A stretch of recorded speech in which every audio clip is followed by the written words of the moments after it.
I'm Lazy B, justice seeker, story keeper, and we're still watching, waiting for justice.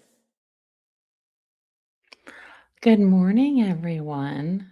I'm late by 10 minutes, so I do apologize. I just kind of lost track of time, I'll be honest. And I was editing the new little intro video for this. Hey, Cat Ride and Jolie and Tennis Girl. Good to see y'all. And I've even got to find the video as to where we left off. But what I will do, Cat Rod, I'm happy to see you. I don't think I've seen you in a little bit, but happy you're here. So this is just a little intro video I've made. I'm really enjoying this trial. I hope y'all are too. Jessy Kurczewski, I don't know. I'm not really good with Polish names, as y'all can tell. So happy Saturday. Here's a little intro. It's like 4 minutes.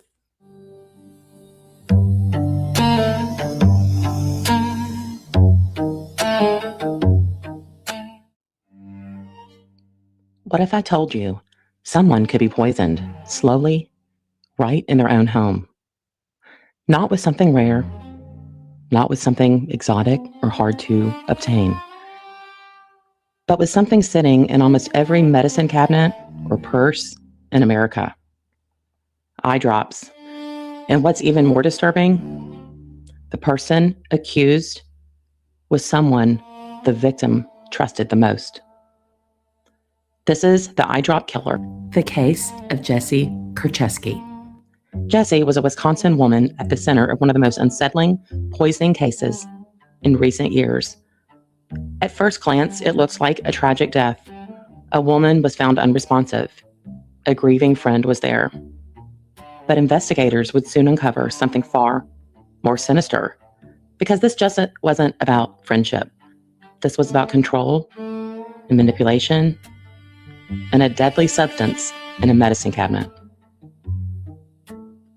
Prosecutors said that Jessy poisoned her friend using eye drops, specifically products containing tetrahydrozoline. Now that might sound harmless, but in large amounts, it can be incredibly dangerous. It's the same ingredient found in Visine eye drops. It causes sedation, slowed breathing, and even death. According to the state of Wisconsin, this wasn't an accident. They alleged this was intentional and calculated. It gets even more chilling. Authorities said Jessy didn't just administer the Visine eye drops, she inserted herself into the victim's life. She gained trust, becoming indispensable, and then the trust turned deadly. What was the motive?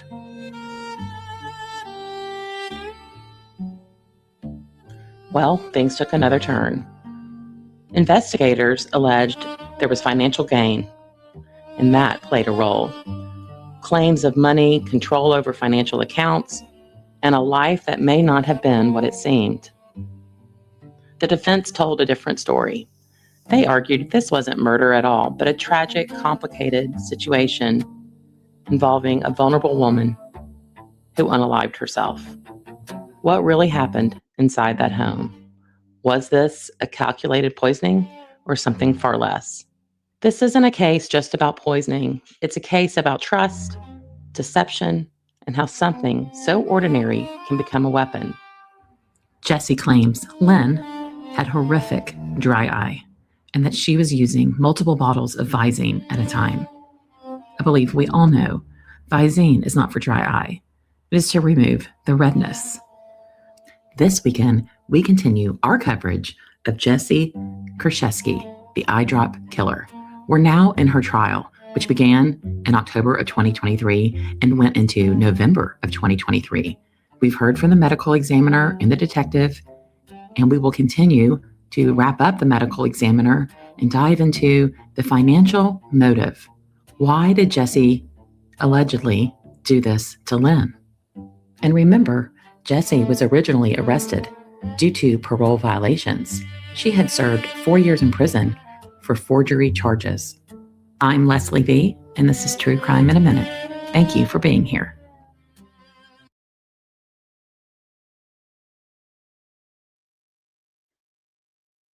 Good morning, friends. Thank you for being here. Andrew, hello, Crimester brother. And we've got Miss Poffle, Sidebar Snoop, my father's alibi, just the whole gang. This is fun. So I believe we were on the medical examiner on Sunday, and then they went to a break.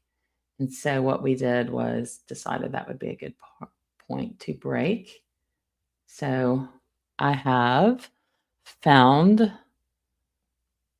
where we left off, and I thought I would start there. So the medical examiner is going over the levels of tetrahydrozoline. I think that was in there. So yeah, this case is pretty wild. Yeah, Debbie says this was a wild case. Removed any product with tetrahydrozoline from my home. I only use eye drops for moisture and to remove not to remove redness.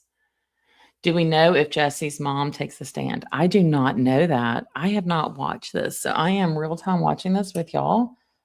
Mia Wallace is the one that told me about this. So I might switch to my earbuds and go sit on the porch, but I worry y'all are going to hear the birds chirping. I guess I can mute, but anyhow, if it's distracting, y'all let me know. But right now I'm in my office, but it's so nice out. So, all right. Happy y'all are here. Happy Easter, everybody. Oh, and by the way, I'm not going to do this in the morning. We've got family plans and a brunch and things. So I might do it late tomorrow afternoon. I'll still do it at some point, but I'm not going to do it on Easter morning. Okay. So that's the medical Doctor, before examiner. the break, do you recall that we had a discussion about that palliative care visit? Yes, And then I showed you medical records that were not published, but you looked at them and you said this isn't really quite the full record. correct. Okay, Hey, so I'd like Plaisler. to show you what's now been marked as State's Exhibit 215 and just display to the witness, please. Copy's been provided to counsel and the court. And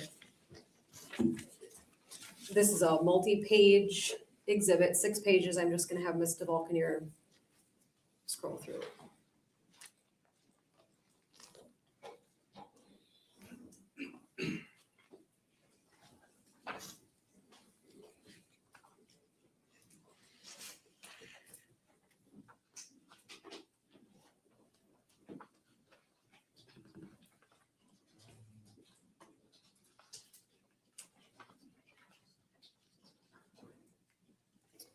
And Dr. Budritsky, have you seen Exhibit 215 before? Yes. What is it? This is a part of the medical record. Paraphernalia.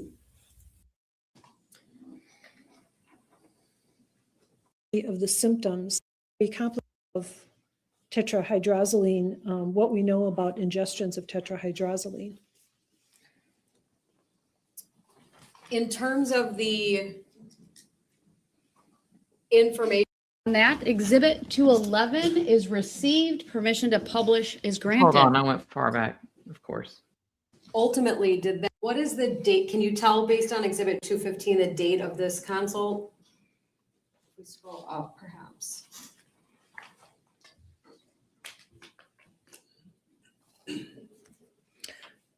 (9/21/18) at 14:54. Thank you. I'm finished with Exhibit 215. I'm sorry, that's the signing. It's a little earlier where it says date of service, 9/21/13/15. The dates are the time is slightly earlier on date of service versus the co-signer at 14:54. Okay. But the date is September 21st of 18? That's correct. Okay, thank you. Now, Dr. Budritsky, I would like to publish what's already been entered into evidence as State's Exhibit 35. And we looked at this before the lunch break. And this is the toxicology, and I'd like the jury to be able to see the front page of that. You can publish. Thank you. And Ms. DeValcanier, if you could please scroll just to the bottom of this first page.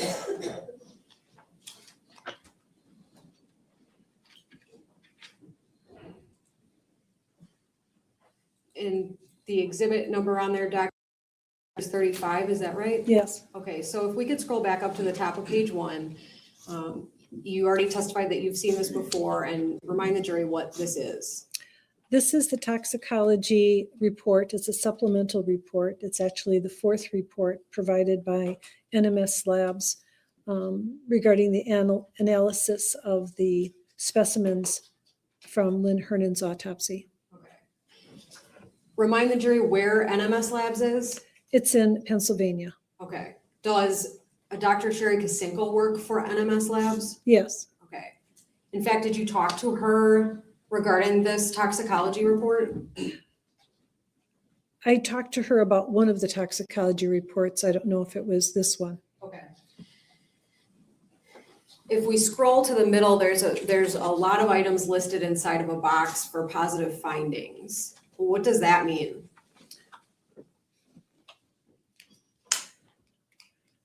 Different panels or requests were asked for on the specimens that I submitted. And as I said, there were 4 reports. So this is the summary of everything that accumulated. You know, first I asked for this test, then I added this test, then I added this test. So, you know, this is the ultimate result. So this reflects not only their usual screen, which was the first toxicology report, but all additional special tests that I asked for, because not all the drugs that Ms.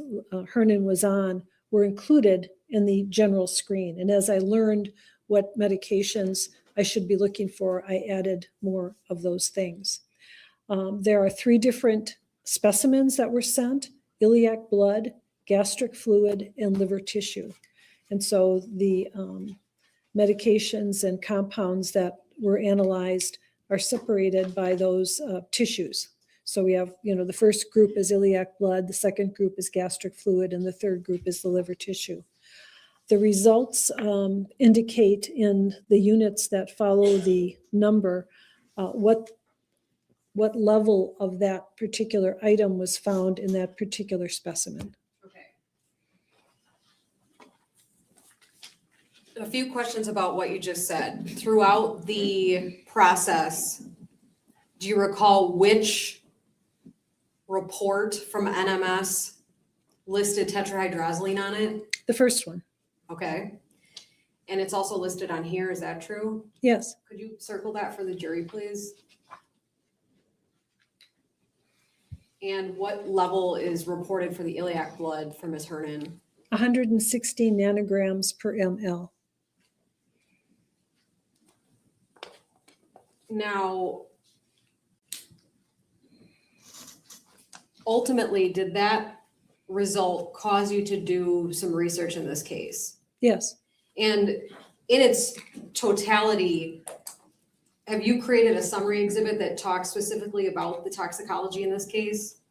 About the toxicology, or I should say, about information about tetrahydrozoline, because I needed to know more. Okay. So we're going to come back to this toxicology piece later on. Right now, though, I want to talk to you about that research that you undertook. Why did you do that in this case? This is a substance that I haven't seen in a toxicology report before. I have heard of it in the media. I wanted to look in the medical literature to see what information was known about levels and what it would mean in a person, because it's not supposed to be in the blood. It's not an oral medication, that much I knew.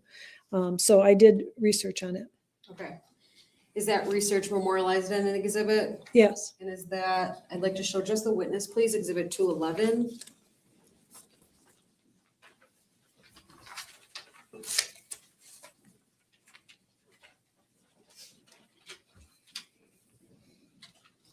And Doctor, I'll slowly scroll through Exhibit 211 so that you can see it's a 3-page document. Do you recognize that? Yes. What is it? Well, this is a chart that I made trying to put data pieces from my research in a table so I could both understand for myself. I mean, before I created this table for court, I did something like this for myself just so I could understand it. You know, read a paper, look at it and say, how old was the patient? How much did he take? What were the levels? What were the symptoms? To try to understand what tetrahydrozoline does. Explain it to the jury. Okay. Is it a true and accurate copy of the table you created in this case? Yes. I move Exhibit 211 into evidence, ask for permission to publish. Any objection?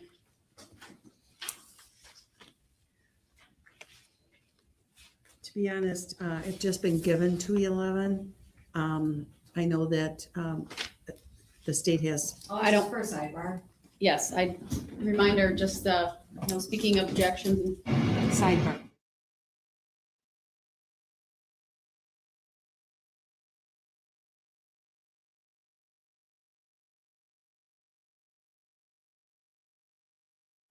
All right, thank you. Then, based upon that, Exhibit 211 is received, permission to publish is granted.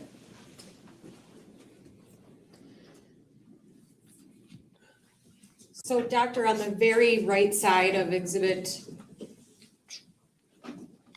what are we at here? 211. If we can scroll down to the bottom of the page so that the jury can see that exhibit sticker, please. Okay.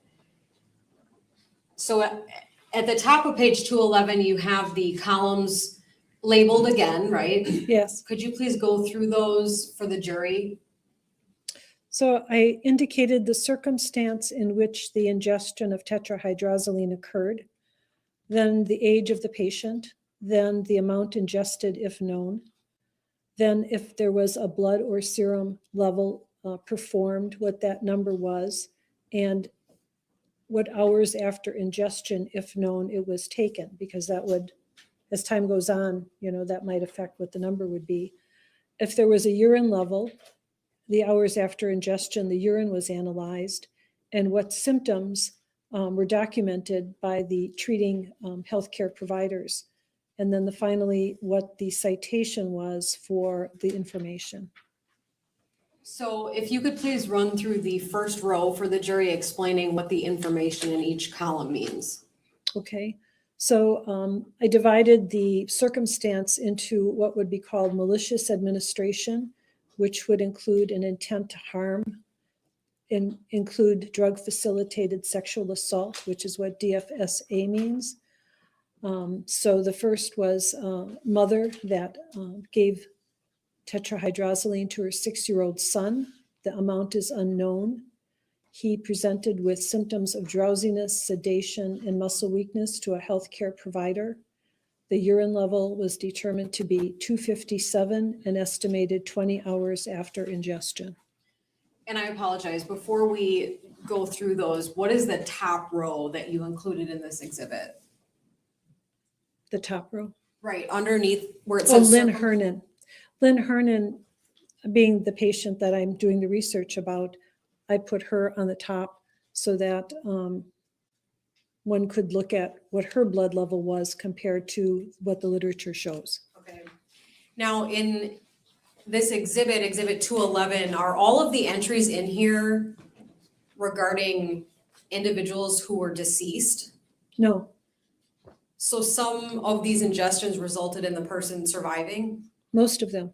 Okay. Why would that be helpful to you as a pathologist?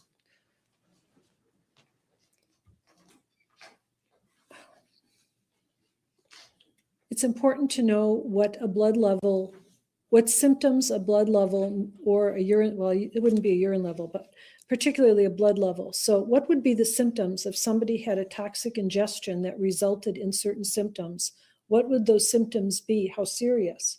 I mean, if drinking tetrahydrozoline just, I don't know, made my mouth sore versus, put me in the ICU, that would be important to know. What's the toxic potential of this particular substance? So I was interested in finding out what levels have been documented, what symptoms correlate to those levels, and the circumstances of use, because there was also a thought that this is a recreational drug, and I found absolutely no reports and no evidence that tetrahydrozoline is ever used recreationally. So it's sort of like the scope of tetrahydrozoline, what we know about ingestions of tetrahydrozoline. In terms of the information on this screen, do you know how the patient ingested the tetrahydrozoline in these cases? Well, it was all oral, Okay. except for there's one entry later that was a study where they kept putting eye drops in volunteers, and they wanted to measure if you used a lot of eye drops, what your blood level would be at that time. But every other case would be an oral ingestion. How is tetrahydrozoline supposed to be used? It can be eye drops or nasal spray.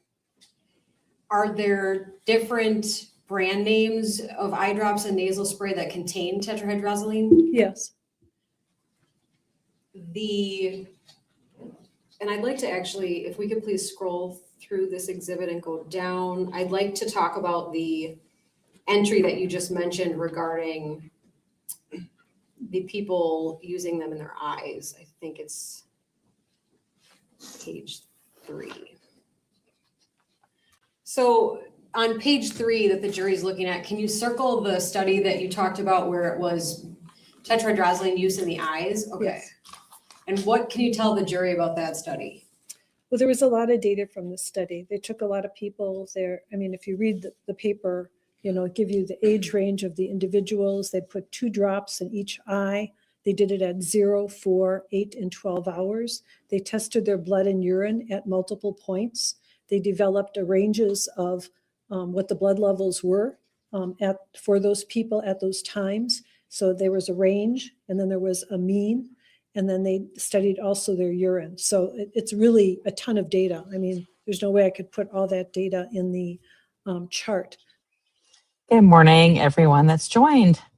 I had just stepped away to replenish my coffee, added a little Visine for a little kick this morning. Just kidding. She just said that it cannot be used recreationally. I guess though, like if you were ever constipated, you could just take some Visine. I'm kidding. All right, let's keep going. Good morning to everybody. I'm sitting outside now, so I'll go on mute so y'all don't have to hear the birds. They're not too loud though. So I chose a mean of 13 hours after administration. It's not ingested. I indicated that and for the urine and the blood. And I said if you did 2 drops in every eye at 13 hours, which would be after the 12-hour drops were given, that this would be the blood level mean for the population that they studied, and that would be the urine. Oh, hey, and welcome everybody. I saw Murder by Maestro just joined. I want to let y'all know I've had to edit some mods, and then when I went to re-add everyone, I couldn't find everybody because the handles are all crazy now. But due to some legal matters, you know what I'm saying, I had to change some things up.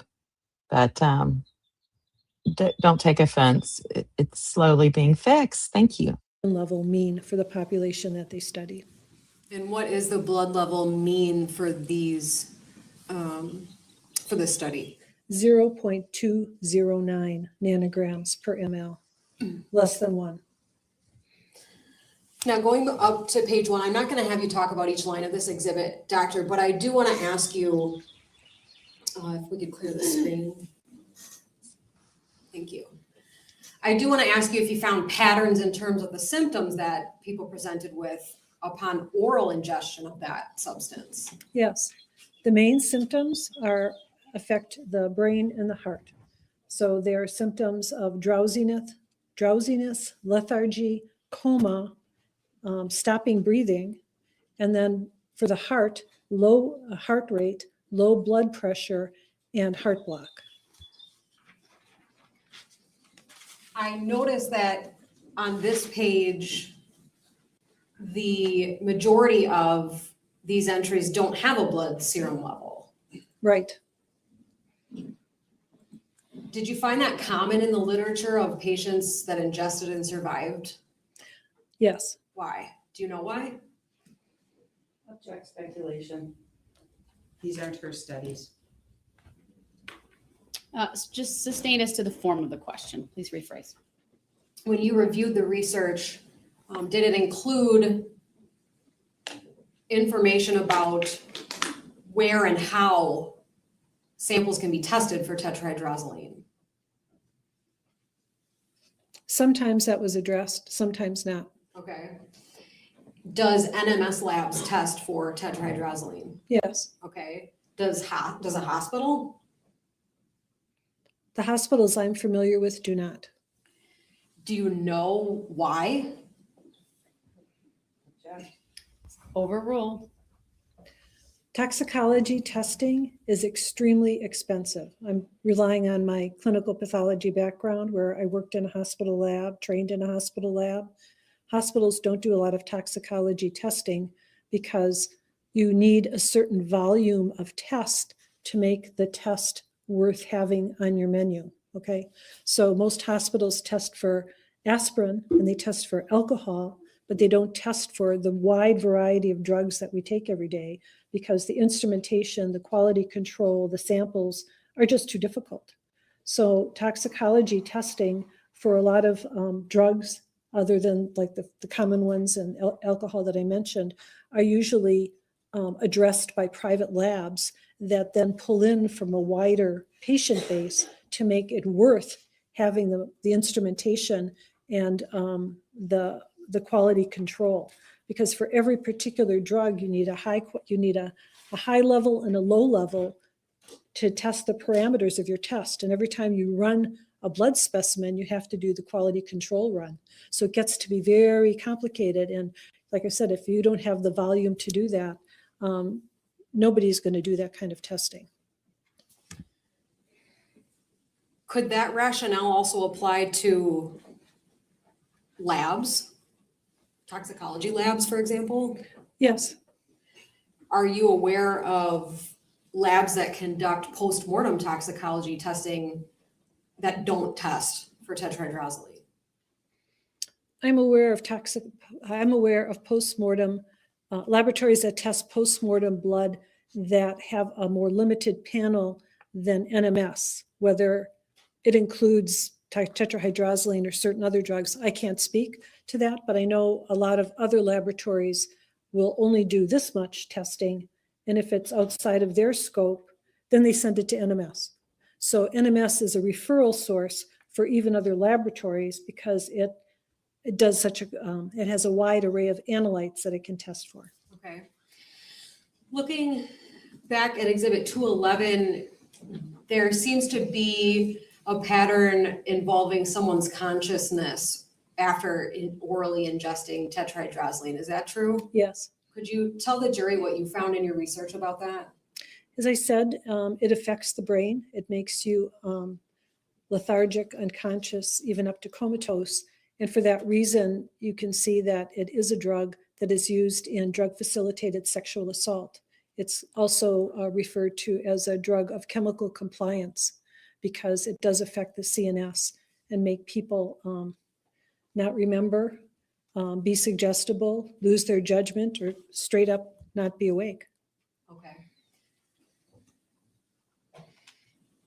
In terms of the range of symptoms you saw, would it be fair to say that some were very, very severe?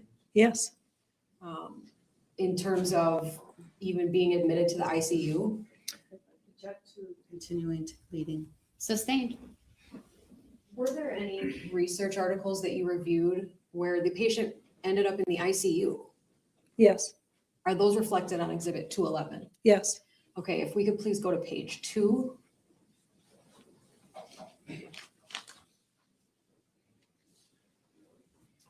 Are some of those studies indicated on this page, doctor? Yes.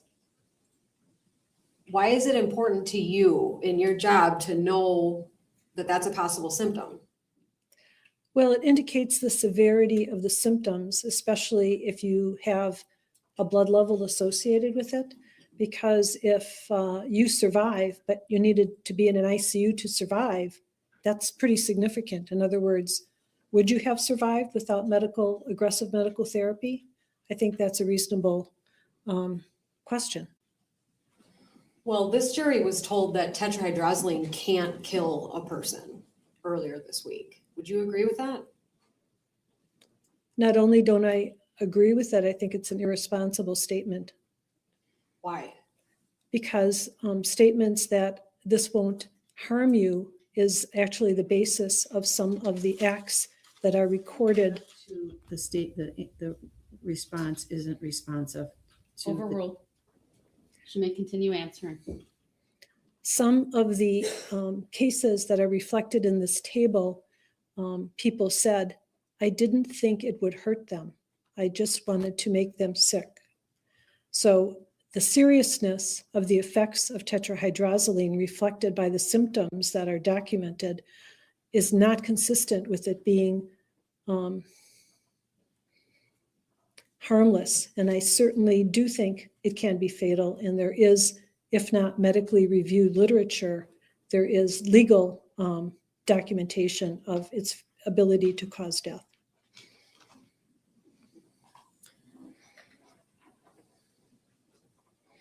In terms of this page where we see symptoms, occasionally you see a downward arrow and then the letters HR. What does that mean? A decreased heart rate. Okay.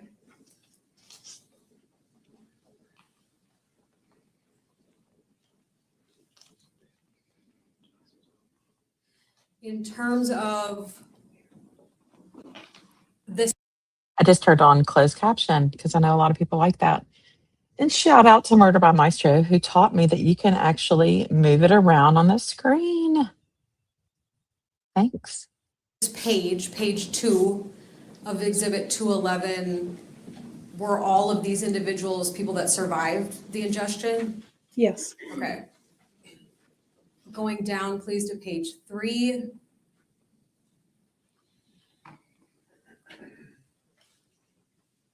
Doctor, on this page, does the circumstance type change? The break sort of after study volunteers indicate that the next grouping is information gathered from the media, not peer-reviewed medical literature. There's 2 entries that say suicide attempt. Were those medical articles? Those were medical articles. What can you tell the jury about the backgrounds behind those 2? Okay, I'll pause it. Whimsical Libra asks, what have I had to change?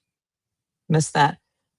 Honestly, I don't think I do anything any different than anyone else. So I don't know. I mean, it's clear my channel is under entertainment on YouTube. And I did have in my description that, these are all my opinions. But I beefed up my disclaimer some, and I think the big attention was the song. I mean, the song went viral. So just to be safe, I took the song down and redid the video, and then I edited or bleeped out that person's name. And so now we can just put whatever name we want in there. Okay. So that's pretty much it. And I'm just, everybody else does all this stuff, but for whatever reason, came after me. So, I don't know. Y'all let me know what you think. I mean, do you think there was something worse in my content than anyone else's? Whatever it was, it got attention. So I guess they're all watching. So hello. But yeah, I took the song down that had the original version. but I'll save it. And I'm just trying not to say that person's name, and I'll just refer to them as the co-conspirator because legally that's what they're named. But yeah, I've consulted who I need to consult. I've got good connections as well, and I'll just leave it at that. But thank you for asking. And I'm happy y'all are here. One thing that's fun about these lives when we're doing other trials, every now and then you'll get interjections like that. So thanks for the question. Both individuals took tetrahydrozoline orally, intending to kill themselves. However, either due to discomfort or change of desire to die, they sought medical attention. Both these individuals, by seeking medical attention, ended up in the hospital and actually in the ICU.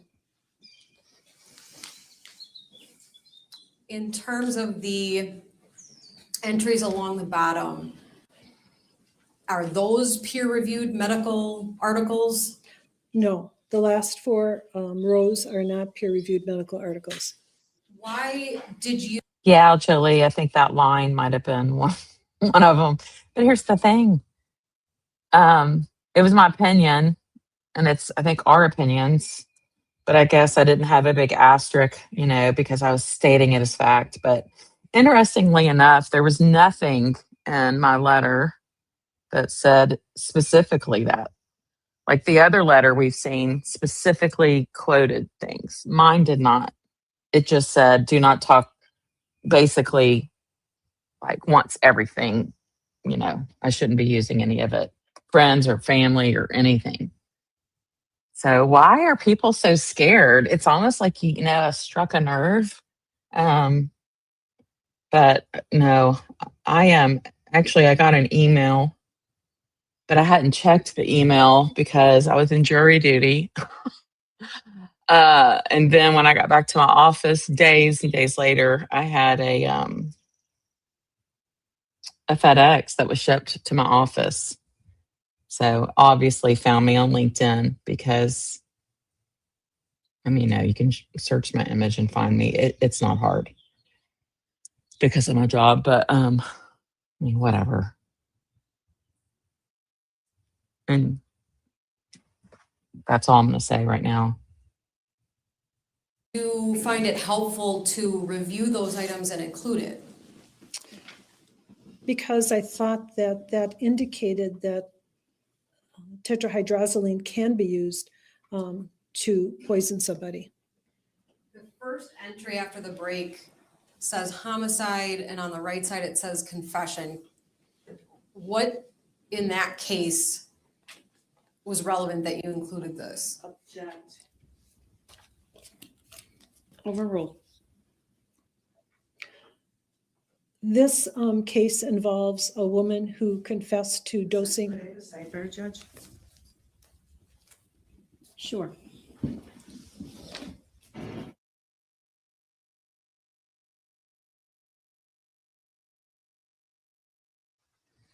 I know the problem is with AI music, it's really difficult to edit stuff because it's all computer. And so it just changes the whole song. I don't know how to explain it, but it's okay. It's all good. Dawn? The objection is overruled. Go ahead, you may answer.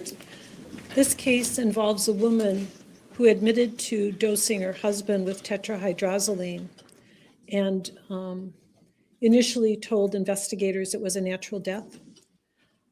However, his blood was tested and it was a coroner's case, and 68 nanograms per ml of tetrahydrozoline was found in his blood.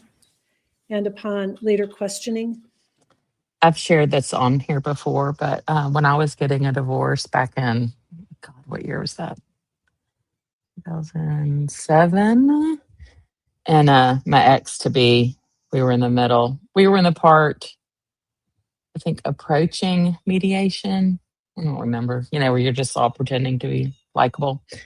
And our son had a soccer game. And so my ex-to-be brought me a latte from Starbucks to the soccer field. And I drank it. I didn't think anything of it, but I got violently ill. I'm talking awful. And had to have somebody come and get my son to watch him for the weekend. But I've always wondered if there was some Visine in there because it was just around that time that Wedding Crashers came out. And that's when he put the Visine in the guy's eye to make him sick so he could have time with the girl. I could be wrong. And murder, I'll probably share some of the letter at some point, but I'm just not there yet. The wife, stated, yes, I dosed him with tetrahydrozoline. I just tried to make it look like something else. And due to her confession,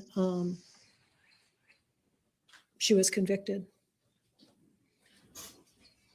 And the blood serum level again for that case was what? 68 nanograms per ml.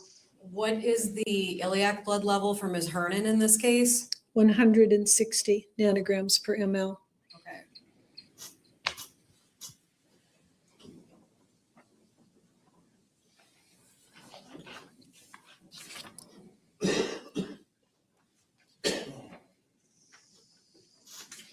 In terms of the research that you conducted into this substance, did you learn that there are any areas in the world that take precautions that it can't be easily procured? There, can we go to the first page of this exhibit?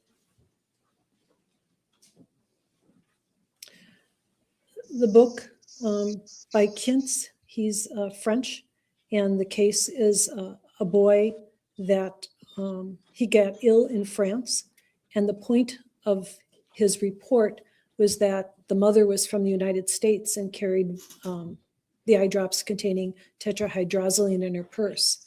And his report included that this drug is not available in France, and they never thought to look for it because it's not available in France.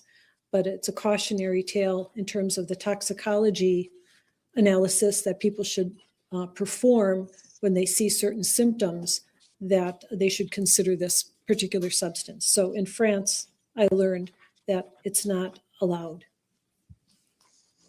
In terms of the research that you did, and I think that you alluded to this before, but I want to ask you specifically, did you find any information that drinking tetrahydrozoline can cause a euphoric state or a state that people might want to experience? I found no information in anything I looked at, which includes everything you see, and a number of articles that would be considered teaching tools for the medical profession, not citations of studies, but for example, an ER doctor would say, look for this, don't look for this. So, there's different literature about tetrahydrozoline, and nothing I read and nothing I experienced as a physician who autopsies people who die of recreational drugs has ever showed me that tetrahydrozoline is used recreationally. Okay. And I'm finished with Exhibit 211. Thank you. Dr. Bedritsky, I'd now like to move into the topic of the actual scene where Ms. Hernan was located in this case, okay? Were you able to visit that area? I did not. Okay. Would this be one of those cases where your eyes and ears helped you out? Yes. Okay. I would like to show you, and this is somewhat graphic, so I apologize in advance, but we are going to go back to exhibits already in evidence, first with 14. Dr. Bedritsky, have you seen that exhibit before? Yes. Has to publish this, please. Go ahead.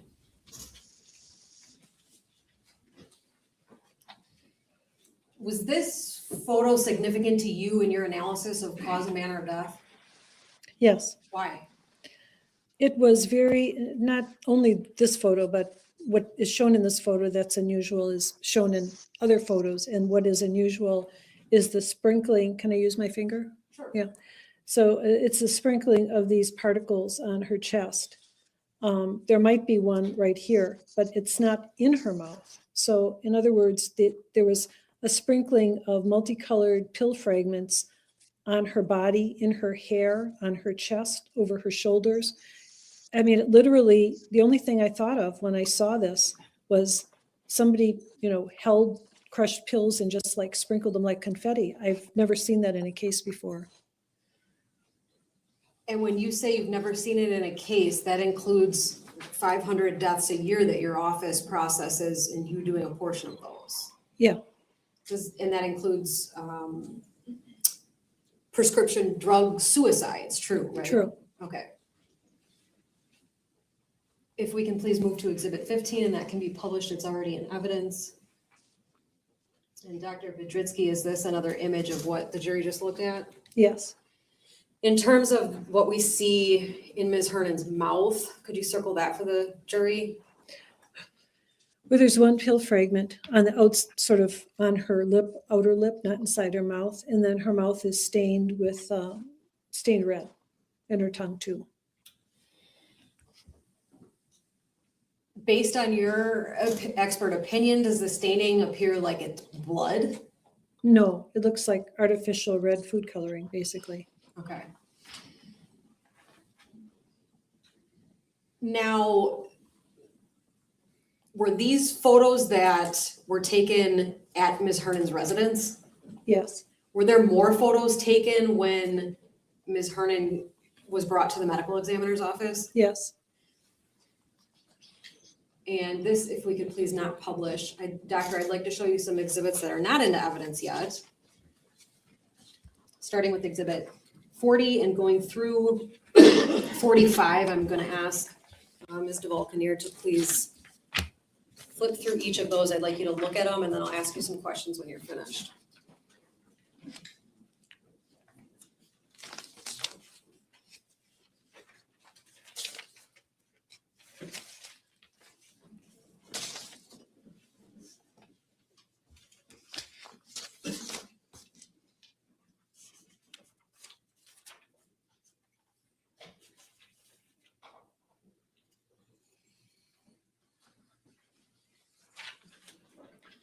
Dr. Budritsky, do you recognize exhibits 40 through 45? Yes. What are they? They're photos of Lynn Hernan in the autopsy room, and it's showing fragments, multicolored fragments, pill fragments scattered over her body. Do they look like a fair and accurate copy of the photos taken in this case? Yes. Judge, I'd move exhibits 40 through 45 into evidence. I'm not asking to publish yet. Objection. Exhibits 40 through 45 are all received. Dr. Budritsky, is it important to have your staff transport a decedent in very specific ways when they're brought to the medical examiner's office? Yes. Why? For my procedures, I prefer my staff to have control of the body. I don't bring in outsiders to do the transport. My staff is responsible for maintaining the chain of evidence, for bringing in all relevant evidence. They are the ones who place the decedent in the body bag, zip the body bag, and transport it personally to the vehicle in our vehicle. So there's no other people responsible or involved in that chain. And is that what happened in this case? Yes. And could you remind the jury, when you begin the very beginning of the autopsy process, what you personally did in this case? Yes. So nothing happens to the body until I see it. So I come down to the morgue and then the examination begins. It's not processed, by anybody before I examine the body, so I can direct anything that I want to happen from that point on. So the first thing is looking at the body in the body bag with any adherent or attached evidence, medical devices, the way it was clothed, the decedent was clothed, the way the clothing is arranged. And that's how I'd like to see my first examination. And is that what you did in this case? Yes. Do exhibits 40 through 45 document a part of that process? Yes. Okay. I'd like to publish exhibit 40, please. Go ahead.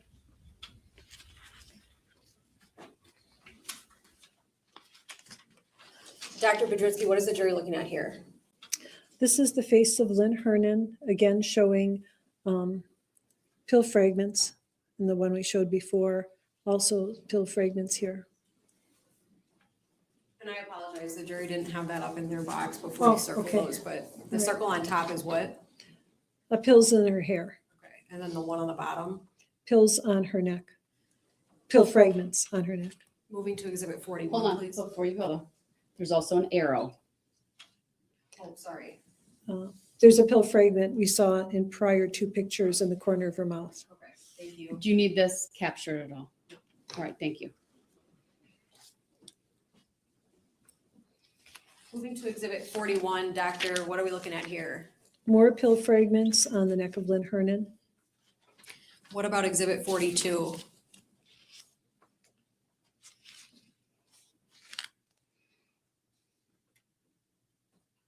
I'm gonna have Ms. DeVolk here zoom in to this exhibit a bit and ask you.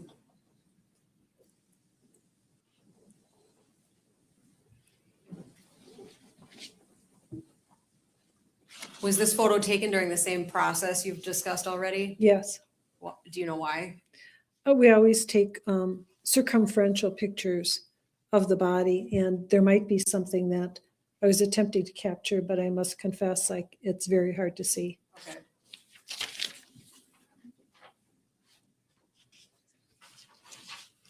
Going to the next exhibit, exhibit 43. Again, what is this, doctor? It's the pill fragment in the corner of her mouth. Okay, what about exhibit 44? Multiple pill fragments over her clothing on her chest area. And then exhibit 45, please. Additional pill fragments on this looks like the inside of her top. When we undressed her, it sort of may have fallen in to that area from around the body. Okay. Thank you, I'm done publishing this for now. Dr. Bedritsky, did you collect any of these fragments that the jury just saw? I did, Why? because it was so unusual. I didn't know what might happen, but you see something unusual, then you collect it.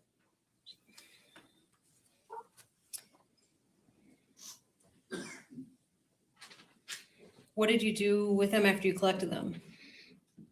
They were stored until we were getting some toxicology results back. And then I decided to analyze them to see what those fragments were and how they corresponded to what was in her system and also what she was prescribed. Did you send them to a lab? Yes, What lab? NMS. Okay. I'd like to show you, just the witness, please, exhibit 37. Again, a multi-page exhibit, and we're gonna flip through this. I'd like you to look at it and see if you recognize what it is.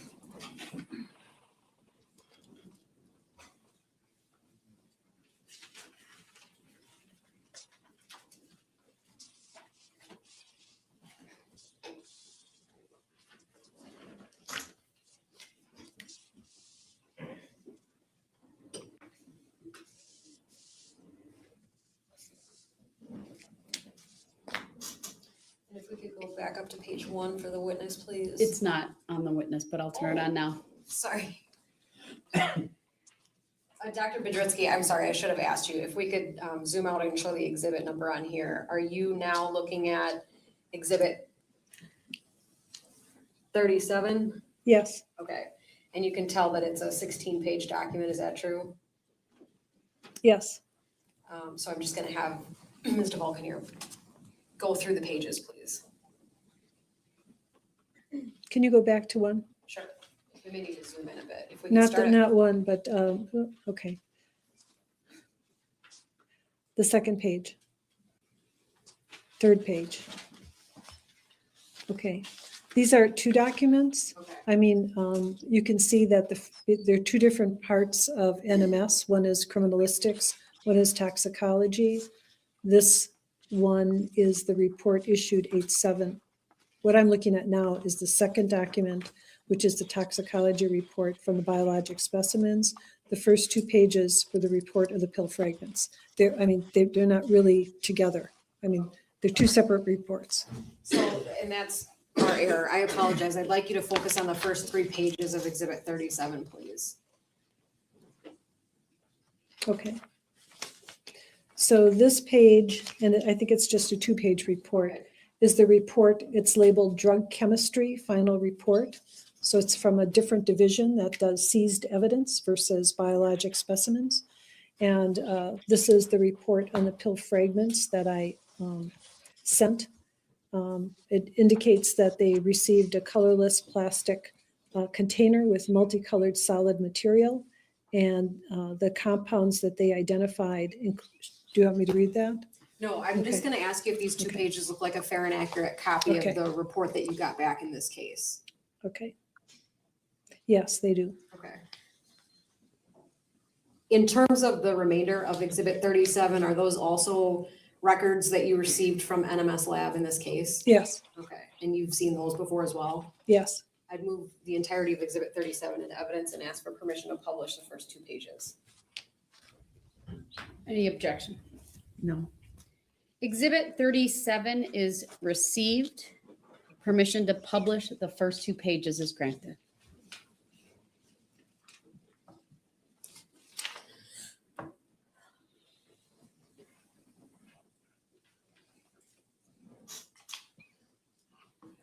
Okay, Dr. Budritsky, on the bottom right of this exhibit, is the sticker say 37 on there? Yes, Okay, so I'd like if Ms. DeValcanier could zoom in on the top half of this page so that we can read it a little bit easier.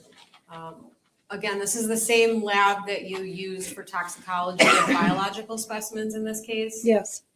And this report is reflecting the results of what?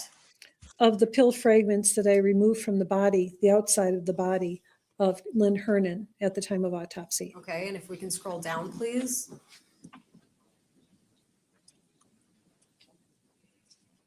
In this section of Exhibit 37, does it show what was received by NMS? Yes, Is that consistent with what you sent? yes. And ultimately, what were the results and conclusions of that powder material? They confirmed the identity of acetaminophen, alprazolam, hydrocodone, cyclobenzaprine, and triamterene.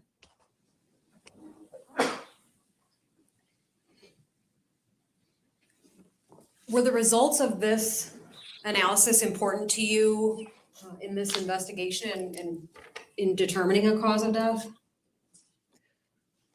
Not in determining the cause of death, but more in the circumstances around the death. Were these results used to put a summary together in this case? Yes, I'd like to show just the witness, please. States Exhibit 209.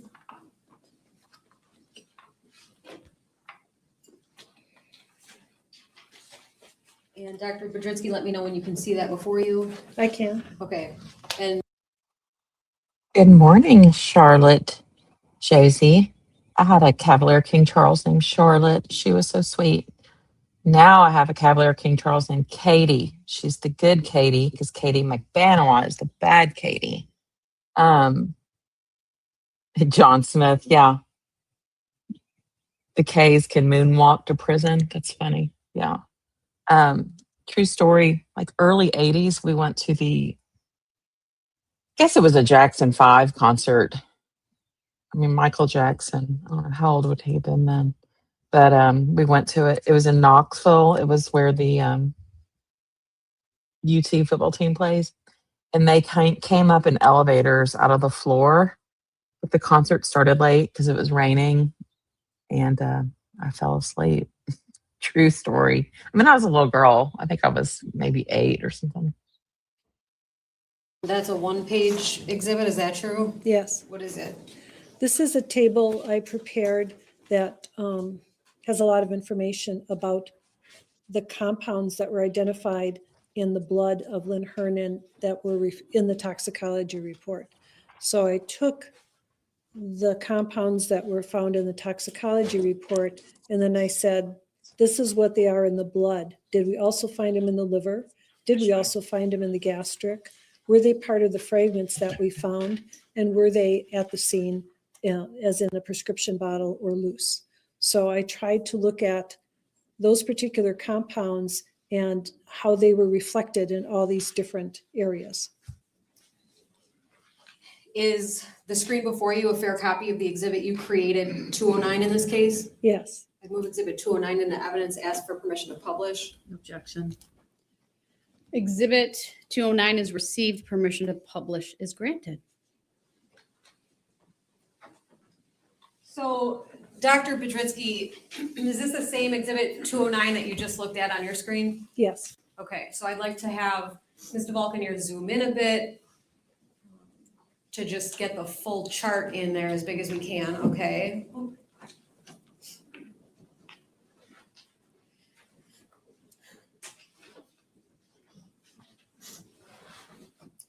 Doctor, it looks like there's, the third column in is kind of bolded, is that true? Yes. Why? What is that column for? I tried to put, I mean, this is just my thinking, that I thought I'd put the drug. Your first concert was the Osmond Brothers. Mine was Lionel Richie. I can still tell y'all exactly what I wore. The pink and white, shocking. Culotte set. It was like linen. It was adorable. Yeah, I still remember it. It was a big deal. Yeah, everybody type in the chat what your first concert was. Now do y'all hear that woodpecker? I'll go back on. Drug that we're talking about in the third column, and that to the left would be the type of drug it is and whether it affected the central nervous system, because a lot of them do. And then to the right, it was if it was a prescription and over-the-counter drug, and then the blood, liver, gastric fragments and scene information. I'm sorry, I said more than you asked. That's okay. So if you could, let's start with the very bottom row. Yes. Can you kind of walk through that line for the jury and explain what the importances of each box? Okay, so tetrahydrozoline is the name of the compound. It does have a CNS effect, if actually not only if used orally, but if you use too much in your nose or your mouth, you might have some CNS effects. So it's not just orally, but it's not supposed to be taken orally. And so it's not for oral use. It does have a CNS effect. It's over the counter. Her blood level was 160 nanograms per ml. The liver level was 1,300 nanograms per gram. The gastric was 7,100 nanograms per ml. There were no fragments. It's a liquid, so that it wasn't on the body, and it wasn't at the scene.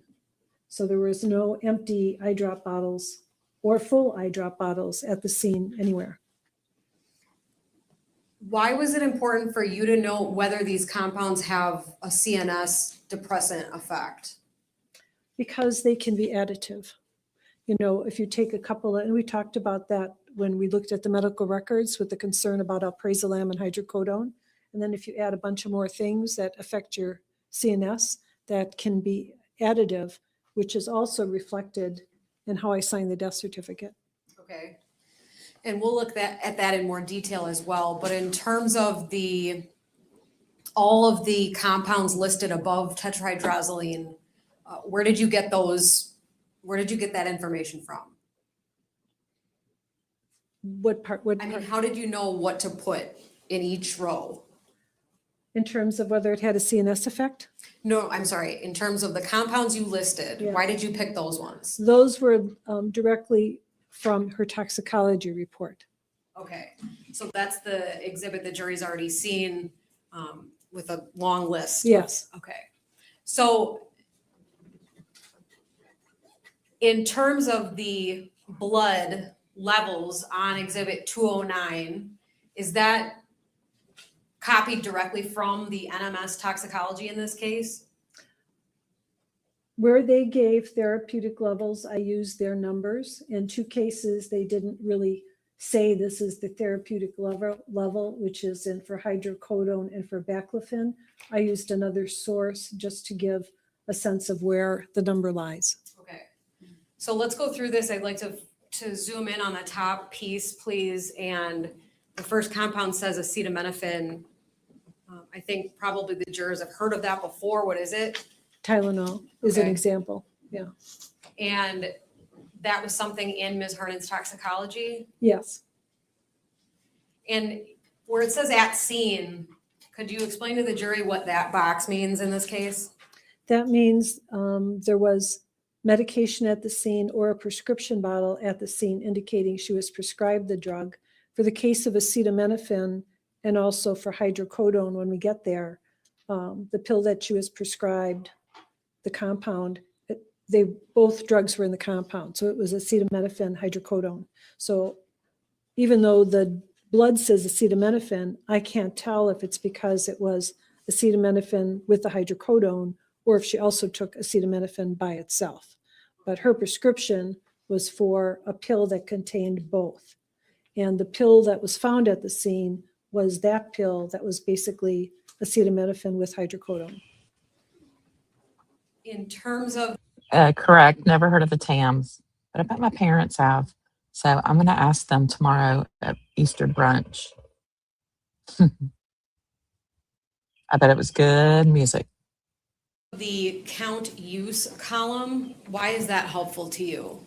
Well, it indicates whether she was taking them as prescribed. She was taking, well, I shouldn't say, if the bottle is empty, it could mean she was taking more than was prescribed, or it could mean they were crushed up and on her, or it could mean they were under the couch, or it could mean she gave them away. If there's more missing than should be there, it's harder to know what that significance is. But I indicated if there were none in the bottle and whether that was expected or not. If I didn't put if it was expected or not, it was because I didn't have enough information to make that judgment. For example, for baclofen and cyclobenzaprine, she received prescriptions months earlier because that was when she was trying to find the right pill for her back pain. Remember, I said they tried this and they took her off it. They tried this, they took her off it. I never knew how many she took before she stopped taking them. So if there was a bottle of baclofen there, I don't know how many she took before she developed her rash. If there was cyclobenzaprine there, I don't know how many she took before she said, I'm gaining weight, I'm not taking it. So I can say there's 0 in the bottle, but I don't know what we started with, basically. Does that answer your question? Yes, thank you. So the range therapeutic level, what does that mean? That means it's a commonly accepted level that corresponds to taking a drug on a regular basis as prescribed to have the effect, the intended effect. Okay. And you've included that range in each of the rows in this exhibit, is that true? Yes. Okay. In terms of any compounds listed here that were elevated above that range, I want you to talk about those with the jury, please, starting with the first one you see. That would be baclofen. Okay, so if we can zoom in a bit and make that a little bigger. Doctor, if you could just circle the baclofen on this sheet so we're all looking at the same. Okay. And what is baclofen for? It's a skeletal muscle relaxant. Okay, and what was the level for Ms. Hernan in this case? 1.1 microgram per ml. And what else did you include in that box? I included a number that I found in a toxicology reference text that referred to a group of people that were given a certain dose of baclofen for a certain number of days and the range of the blood, their blood baclofen level in that study period. So a group of people given this drug for therapeutic reasons revealed a result of 0.36 to 0.66 milligrams per liter, which if you is equivalent to micrograms per ml. It's 1,000 difference in each one. So the units are different, but they're equivalent. Okay. An ml is 1,000th of a liter, and a microgram is 1,000th of a milligram. So, In terms of your experience with baclofen and all of the cause of death determinations you've made, do you recall a time when you've opined that a cause of death was baclofen intoxication or poisoning? not as a sole agent. Okay. Did you find anything in the literature indicating that there is a cutoff toxic level for baclofen? I did find information, and I didn't list fatal levels. I only listed therapeutic levels. The cases where baclofen is fatal is about 10 times more, or more than 10 times more, of 1.1 microgram per ml. So when you look at drugs, it's like what the therapeutic level is, what's above therapeutic, plus or minus any symptoms from it, and then what's going to kill you. So this is above therapeutic, but it's not near fatal. Okay. What about the cyclobenzaprine? The cyclobenzaprine is also above the therapeutic level, but not much so. Okay. And you indicated that also has CNS depressant effects? It does. Okay. And ultimately, you included those two compounds in your significant condition line on the protocol, right? Yes, they contributed. Okay.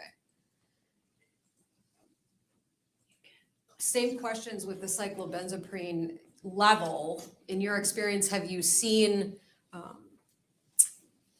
cause of death determinations that you've called to be cyclobenzaprine intoxication? I don't believe I've ever had any where that was the sole agent. Okay. In the literature, any toxic level cutoff that the jury should know about relevant to this case? I can't tell you what that is, but it's significantly higher than therapeutic. Okay. When you reviewed the baclofen and cyclobenzaprine levels on the toxicology in this case, did you believe that's why Ms. Hernan died? No. Okay. In terms of the other compounds listed on this exhibit, would it be fair to say that they're all within or under therapeutic ranges? They are. Okay. Of the compounds listed on this exhibit, were they all at the scene? Everything, but there was evidence of them at the scene. Either there was a pill or a bottle, except for tetrahydrozoline. Okay. And if we could zoom out a little bit, Doctor, where it says, the column that says fragments on body, Yes, there's a plus sign in a few of the rows. Could you please remind the jury what that means? that means those were the fragments that we were looking at, all the pictures, kind of the multicolored crushed dry pieces. Those were what was identified. Yeah, I believe she stole over 200,000, which we'll get to. But oh, and she also took her jewelry to pawn shops. That'll be fun. By the lab when I sent those fragments to them. Now, in terms of these blood levels that the jury is seeing on Exhibit 209, are you able to calculate backwards to a dose from those blood levels? No, Not even for the tetrahydrozoline? no. So if I asked you to tell this jury how many bottles of Visine it takes to have a blood level of 160, what would you say? I don't know. Okay. What about if I asked you to look at the baclofen level and tell the jury how many pills Lynn Hernan took of baclofen prior to death? Would you be able to tell them that? No. This jury heard that Ms. Hernan took 25 to 30 pills that day before she died. Would you agree with that statement? I really don't know the basis of that opinion. Okay. Do you share that opinion? I don't have any opinion on the number of pills she took that day, other than I did recover pills from inside her body. So I know she took those pills. But one of the things that I put on the death certificate was what was the time of injury. So that means what is the time I think she took the pills that eventually led to her death, pills or substances, because tetrahydrozoline is not a pill. And I don't know, because we do know that it's in her blood, which meant that it came out It's already diffused out of her stomach into her blood. And we know it's in her liver, which means it already passed through her liver for some part of metabolism. And we don't know how many she took the day before she died versus the day she died, because it's still going to be in her system from even the day before she died, right? So it's pretty complicated. So when I said, I just said, I don't know when the injury occurred because I can't say for certainty when each of these medications was provided, and some of them contributed to her death. And I don't know how much tetrahydrozoline was given to her or she drank at how many intervals of time. So no, I can't tell you those things. Okay. The last thing I want to show you, Doctor, is the front page of Exhibit 34, which is already in evidence. I'd ask to publish that, please. And ultimately discuss this with the jury. Could you please remind the jury what Exhibit 34 is? This is my autopsy protocol on Lynn Hernan. Okay. And fair to say this is a multi-page document? Yes, Are your conclusions on this first page, though? yes. And if we could scroll down a bit, could you please walk through your conclusions for the jury in this case?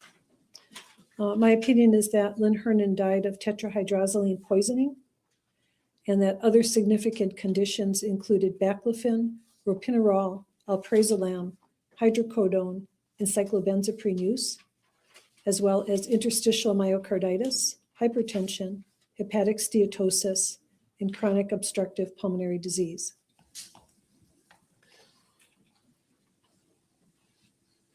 Why are the things included under other significant conditions on page 1 of your protocol? So did they add these pills like right after she was dead? Because they hadn't even dissolved, and then they poured them on her chest. Am I understanding that correctly? Those particular medications all have some CNS depressant effects. So they would amplify the CNS depressive effects of tetrahydrozoline, although tetrahydrozoline certainly is far more toxic, in my opinion, than the medications that I put below, many of which, or some of which, I shouldn't say many, some were at therapeutic or subtherapeutic levels, slight elevations in baclofen and cyclobenzaprine. And her underlying medical conditions also may have played a role because having some heart disease and some liver injury and some lung disease might make her more vulnerable in general to toxic ingestions.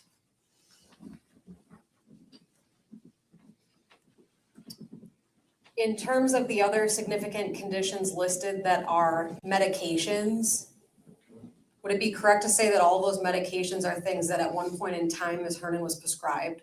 Yes, Would you consider the toxicology of those medications in this case to be remarkable?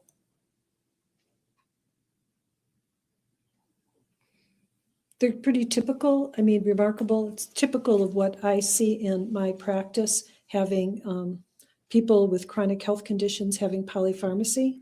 I think that I don't want to ignore the fact that 2 of them were slightly elevated, but the others were below therapeutic. In this case, strike that. Do you believe that the compounds listed under other significant conditions were sufficient to kill Ms. Hernan without the tetrahydrozoline? No, Is that part of the reason they're on different lines? yes. Okay. What's the mechanism of death in terms of physiologically in Ms. Hernan's body that went on because of that tetrahydrozoline?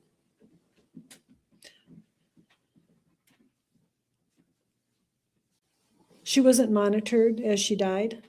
So what combination of CNS and cardiac symptoms she had, I can't say. But ultimately, if you could please generally explain the effects of a CNS depressant or a tetrahydrozoline on the human body. As we discussed in the case studies that were shown, people become unconscious, they become drowsy. There's a direct effect on the brain that does that. Then there's a direct effect on the heart, lowers the blood pressure, lowers the heart rate, and causes conduction block. Some of the people who accidentally ingested tetrahydrozoline stopped breathing. The children were vulnerable to actually just complete apnea. Others, I can't remember the age group, may have needed mechanical ventilation because of the respiratory depressant effect. So we have really significant, what I would call effects, direct effects on your body. I mean, reduction in your capacity to breathe, reduction in your heart to pump blood, low blood pressure, which causes reduced circulation to your brain, and direct effects on your CNS besides those indirect effects where you become unconscious, lethargic, drowsy, dizzy. All those things are pretty significant and are happening concurrently. Ultimately, in this case, are the opinions that you've offered to a reasonable degree of medical certainty? They are. Those are all the questions I have. Thank you, doctor. All right, thank you. We will break. It is 4:35 p.m. Dr. Kurczewski, you may step down. I do have to give the jurors their instruction as they depart for us today or from us.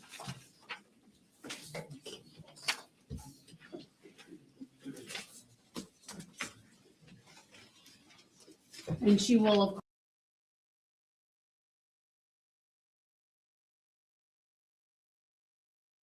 give you some more freedom then, and then we'll make sure we all hear you.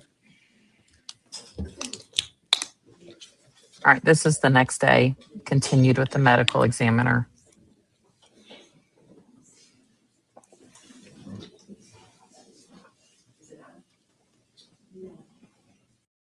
Okay, so we have a parking lot in back and she took Yes, carefully. yes. And then did you compare them to the photographs that you took? In the autopsy room, Right. I didn't. Okay, so this is cross-examination now, day 3 of the medical examiner. I mean, how are they going to justify this? Oh, that's right. They said that Jessy was drinking this on purpose. Compare them per se, no. Okay. And you said that the deputy medical examiner has been very carefully trained. True? True, You're very particular in your office. true. You're going to do things very carefully. We try. And one of those things is to make sure that the body isn't moved. Well, is kept in the same position so that you can see it when it gets back to your office the way it was found at the scene as best as possible. The video's choppy. I'm sorry. I closed out some other windows because I had multiple ones open and I'm outside. So if it's still choppy, let me know and I'll go back in. I wouldn't say the body in the same position because transport requires the body to be put on a cot. So if somebody's sitting, they're not sitting when they're transported. But I think I alluded to the fact that the clothing should be as disrupted as minimally as possible. In other words, if the pants are down, they're not pulled up. So if somebody's sitting in a chair, which Yes. Lynn was, right? Yes. Lynn was found sitting in a chair. Yes, And she was found with some, what looks like medication crushed up on her, a little bit in her mouth and some on her upper chest, right? that's true. And then your deputy medical examiner would have had to take that body out of the chair, lay her down, right? Yes, Put her in a body bag, true? true. Because the picture you showed us yesterday of the jacket and the close-up of the jacket at your office, I think I could see behind Lynn what looked like a body bag. Yes, Okay, because that's how they transport the body to you. correct. And obviously the body moves and medication that can be on somebody can move its position. Wouldn't you agree? That's true. Because we know that if we have some kind of powder on us, if we change positions, it's gonna move around. True. So how it was at your office isn't necessarily exactly representative of how it was at the scene. Correct. And I want to show you some of those scene photos. Okay.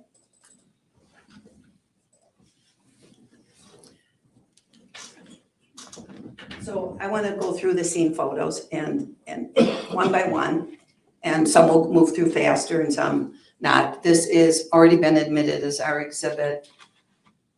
Do we know what number? 543. Yes, we're going to publish. And we'll wait to see when the jury puts it up on their screens.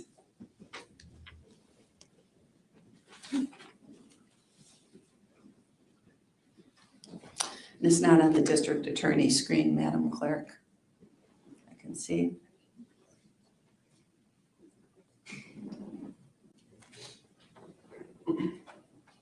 Okay, we're set to go. Well, there's been some disagreement maybe on who took this particular photo, but I see somebody holding it with blue gloves. Yes. Would your deputy medical examiner be holding blue or wearing blue gloves probably? The deputy medical examiners can wear any type of glove they want. I mean, we have nitrile, we have latex, we have vinyl. So I couldn't say just by the color of the gloves. Better question would be, would she be wearing gloves? I would say yes. Okay.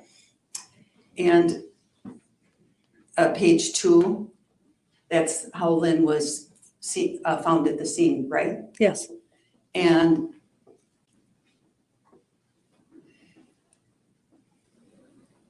you studied this picture before? Yes. Can you see to Lynn's left the little table where there's a bottle of what looks like eye drops?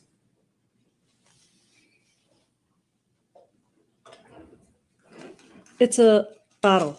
I don't know what's in the bottle. Can you compare it with this eye drop and see if this looks like the same, or do you need a closer up picture? Could I please see that?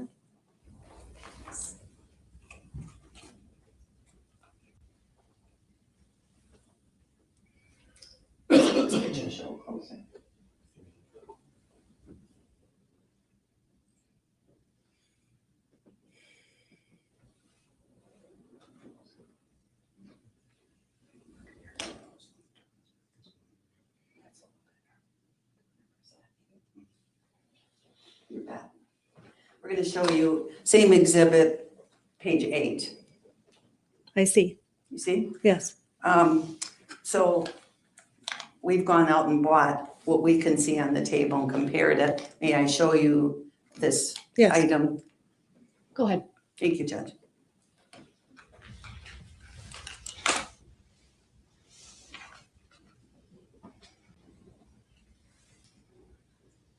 Can you look at the coloring on the front and see if that matches? It looks like it matches. Okay. So these are called Theratears, right? Yes. At the bottom it says for dry eye therapy. Yes. And although you were minimizing Lynn's eye problems yesterday, in fact, she did have a history of dry eyes Yes. and eye pain.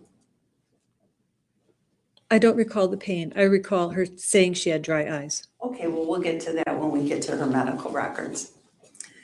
So even though you said yesterday, I thought I heard you say that there were no eye drops found at the scene. I'm being asked a question by the district attorney, were there eye drops at the scene? You said no. You didn't notice those eye drops, true? True. Okay. And nobody at the scene was really going around looking for eye drops because at least if I told you that the people who were first responders at the scene weren't paying attention to eye drops, would that surprise you? No. Because when you sent your deputy medical examiner to the scene, you didn't say, look for eye drops. True. Okay. 9. Page 9 of the same exhibit. Is that 9? those are bottles of prescriptions that were at the scene. Yes, You've recovered those, you have those in your possession? I believe so. I mean, I would have to compare the ones in my possession to the photo, but I believe so. And if we take a break later, maybe you could have somebody bring those over? Sure. Okay, that would be great.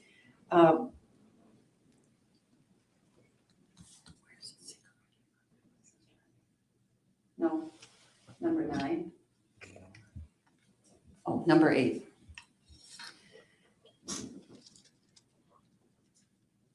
And then you can see that Lynn was definitely, would appear anyway, that she would smoke. She was a smoker. True. And did you look to see whether you could see any lipstick on any of the cigarette butts? I did not know. Okay. You talked yesterday, you were asked if there was blood on her mouth, and you said there wasn't blood on her, right? Correct. If you, did you notice in the hospital records that she was eating red popsicles? Do you think that that could be dyed from red popsicles? I don't remember that from the hospital records, but it does seem like it looks like food coloring, which may be from red popsicles. Okay.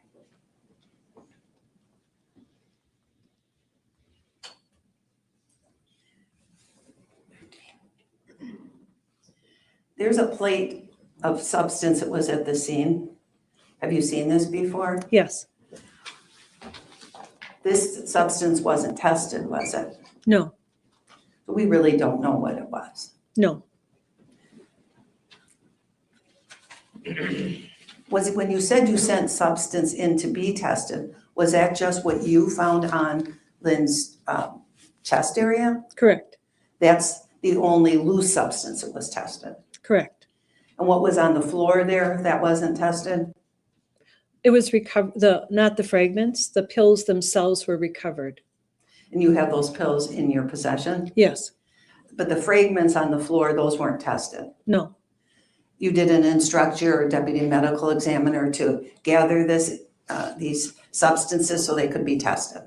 There was no opportunity because I only became aware of the case after Lynn was in my custody. In other words, I had no contact during the investigation at the scene with my staff. So she didn't call you and ask for advice? No. Did she contact any of the 2 full-time medical examiners for advice? Do you know? No, not that I know of. She's pretty independent. Correct. It'd be nice to have that substance, but we don't. We don't.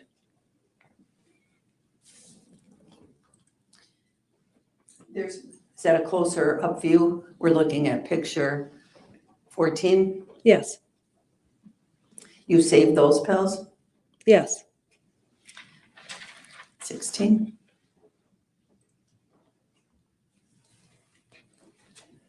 15. This is picture 15. Do you know what the significance of this is? Why the picture of is that a poop in the toilet?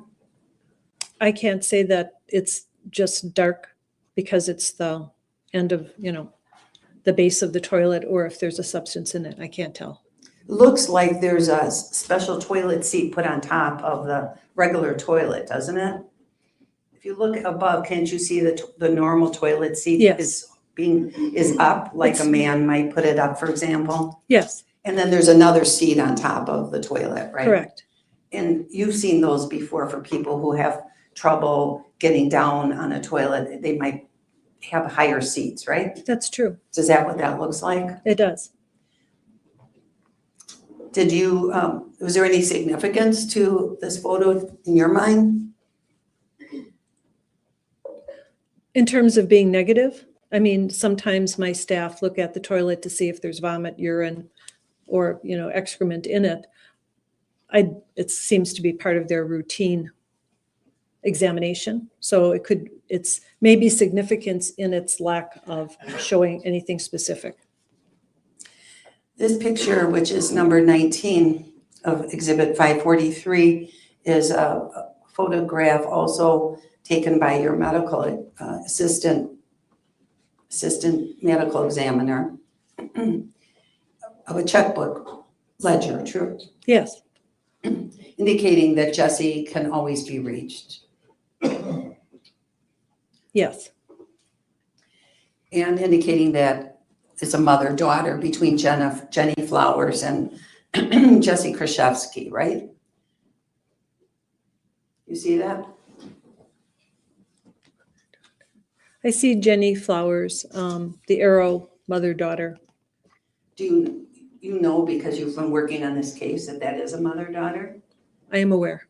Right, because you've read the police reports. Yes, You know that Jenny is Jesse's mother. yes, And then there's people that are third and fourth on there, right? yes,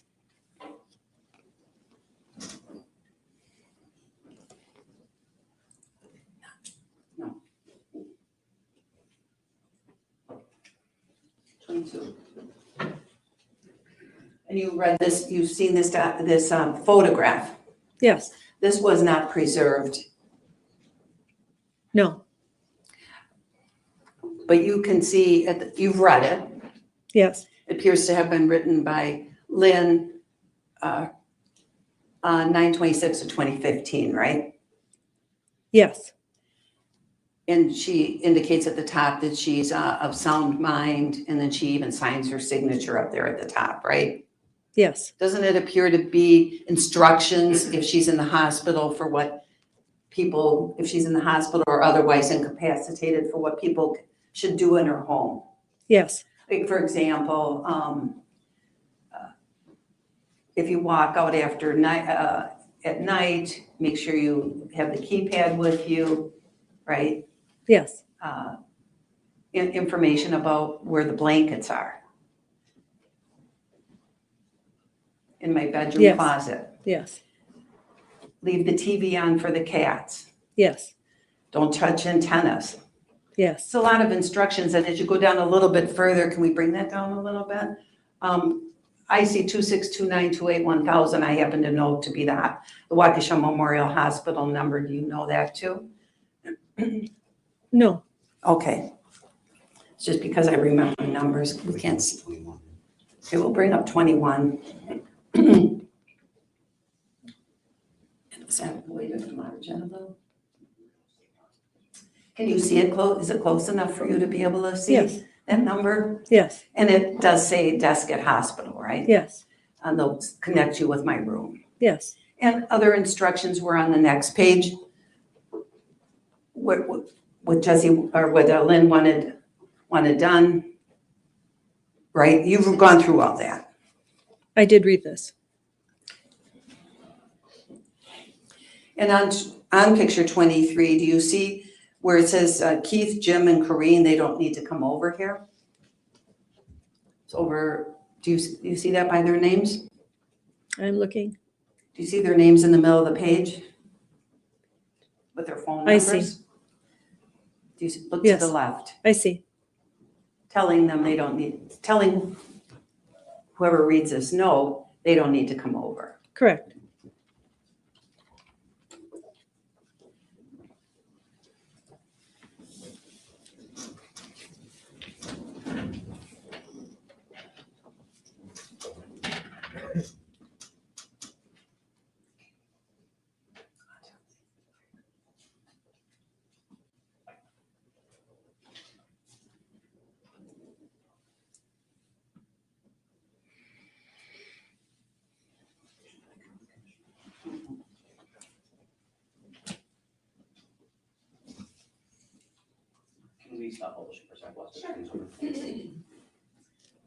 Did it show you a few pictures from your autopsy?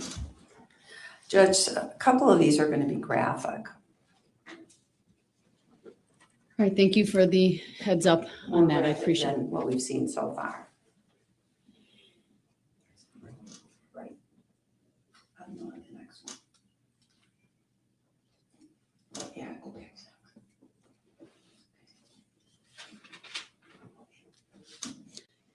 These have not been published yet, so I'll need to show them to the witness. What exhibit number is this?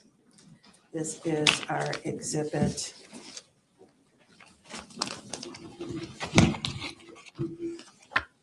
I-42. I don't know if they've been admitted yet, so. They haven't, not these. Just give me a second while I grab my copy, okay? You said 542? Yes. Thank you.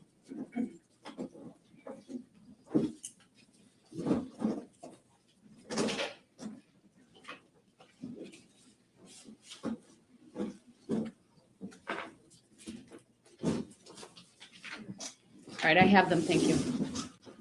Can the witness see what's on the screen right now, Judge? She cannot yet, but we'll publish to the witness.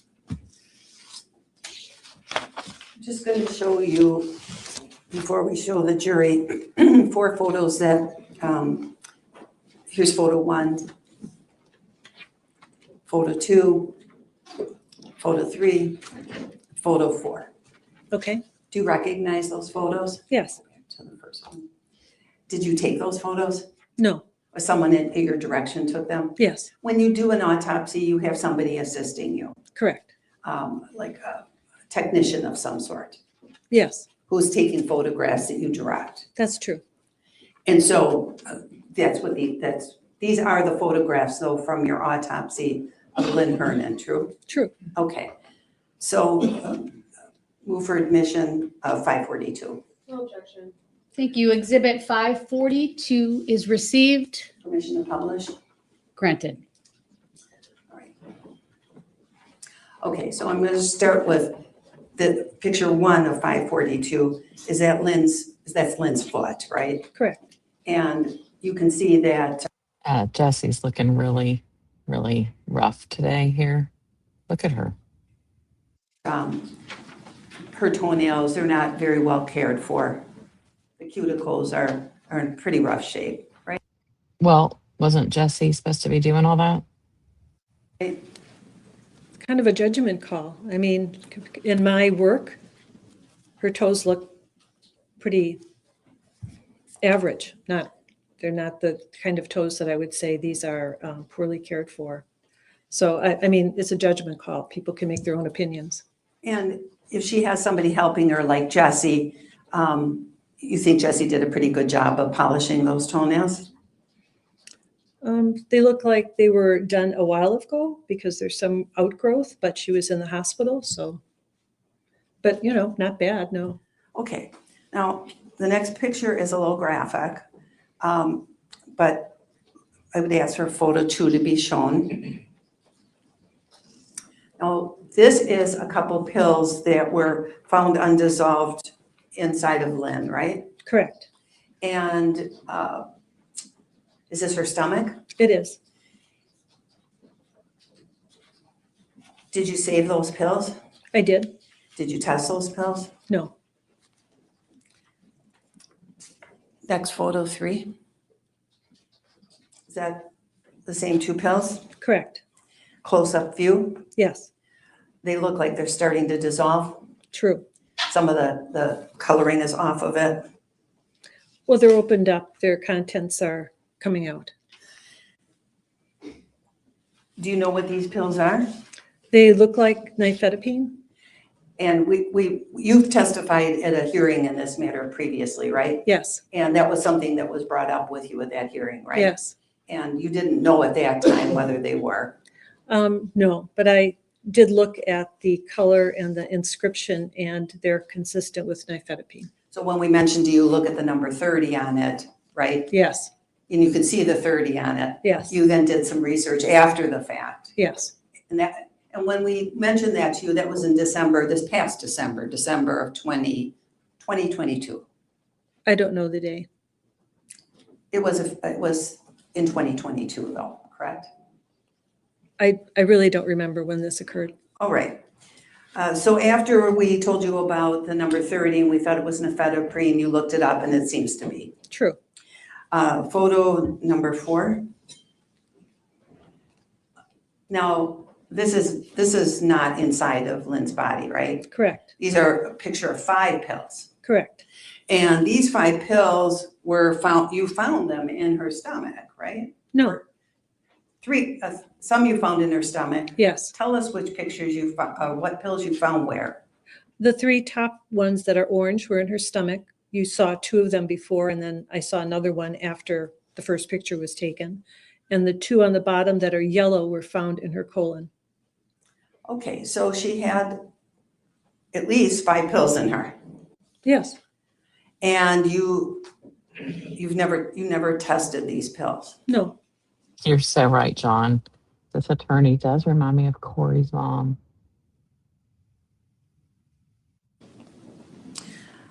The ones on the bottom, have you been able to identify them since the last time we met? no, Would you agree that those bottom 2 pills look like they've started some sort of process of dissolving? May I refer to my autopsy report to see how I describe them? I'm just asking you, if as you look at them now, do they appear to have started to dissolve? They look changed from the GI tract. Whether they're dissolved or not, I can't say, but I do recall making a comment about them in my autopsy report. If they're changed, well, so what happens with a pill? You take a pill and then it goes into your stomach, right? Yes, And then it starts to dissolve. sometimes. And then does it go into your intestines? It And then may. into your blood? Well, yes, eventually, the point of taking the pills is that eventually goes into your blood, but the pathway for digestion depends on the composition of the pill. Extended release pills are made to be released through a longer course through your GI tract, for example, and their outer coating is not made to dissolve in the stomach, which is why it's not common to find pills in the colon, which is at the end of your GI tract. And they're often only shells of the pills, which means that there's no active product in them. Other pills are designed to completely dissolve in your stomach. I would say most aspirins are, but then you can find other aspirins that have a coating. So it depends on the medication, how it's designed to be absorbed by your system and at what part of the tract over what time course. So I can't agree on something that would cover all those possibilities. All right. Well, the 2 that are found in the colon, Yes, those could be the shells. yes, correct. They're ready to be discharged. It could be. Through a bowel movement, right? True, Because shells can do that. true. All right. So if that was the case, then probably those pills, whatever active ingredient was in those pills has already been part of the bloodstream. It could be, yes. And as to the 3 that are on the top, the nifedipine, Yes. now those are a slow acting pill, aren't they? Oh, I don't know. You're not a toxicologist. Well, I don't know this particular preparation. I'm sure there's multiple preparations of nifedipine by different manufacturers. You don't know whether, would you agree that a nifedipine pill is difficult to crush? I don't know. You don't really know the makeup of the pills themselves. The particular compounding or how crushable they are, no, I can't tell you. All right. Done with that.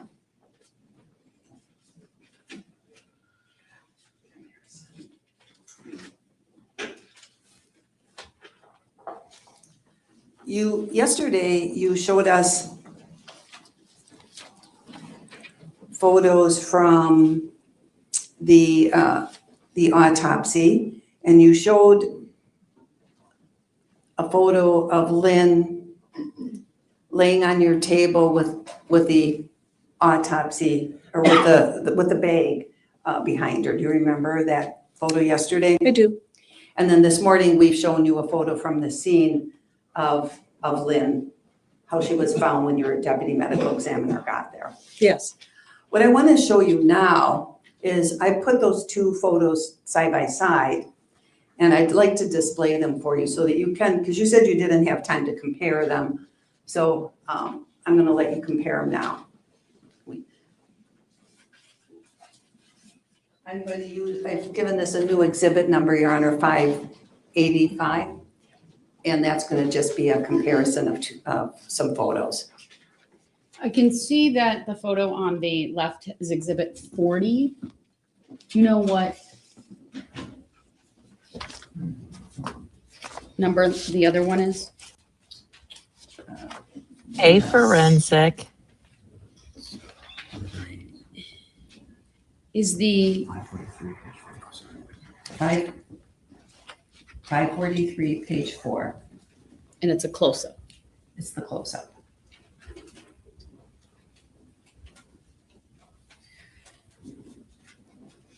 And I would agree that both of those exhibits have already been received.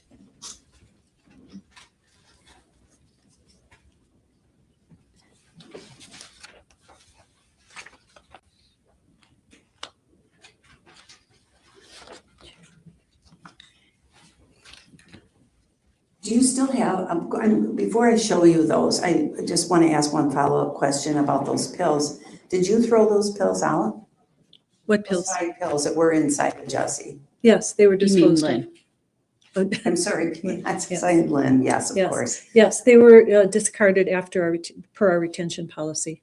So they're well, you keep, when a case is open and active, you don't throw things, evidence away as a general rule, do you? After the case was signed out, our retention policy is to hold it for a year. Cases are signed out within a year. And you signed this case out, Yes, and so then you threw those away. correct. But you did save the bottles, Yes, even though your retention policy is just a year. we were late on that. Yes, What's that? we were late on throwing those away. Yes, So because you threw the pills away, then they were never available for defense to test, true? that's true. All right. Now I want to show you this new exhibit, which we've labeled 585, and we'd like to publish it. Any objection? No, All right, go ahead. So exhibit 585 is received, and then you're publishing it. Thank you.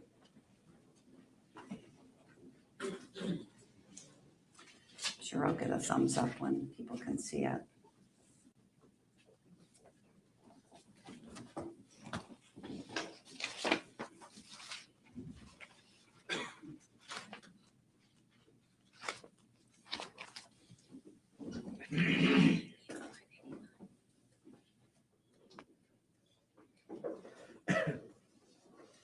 There's a delay, always.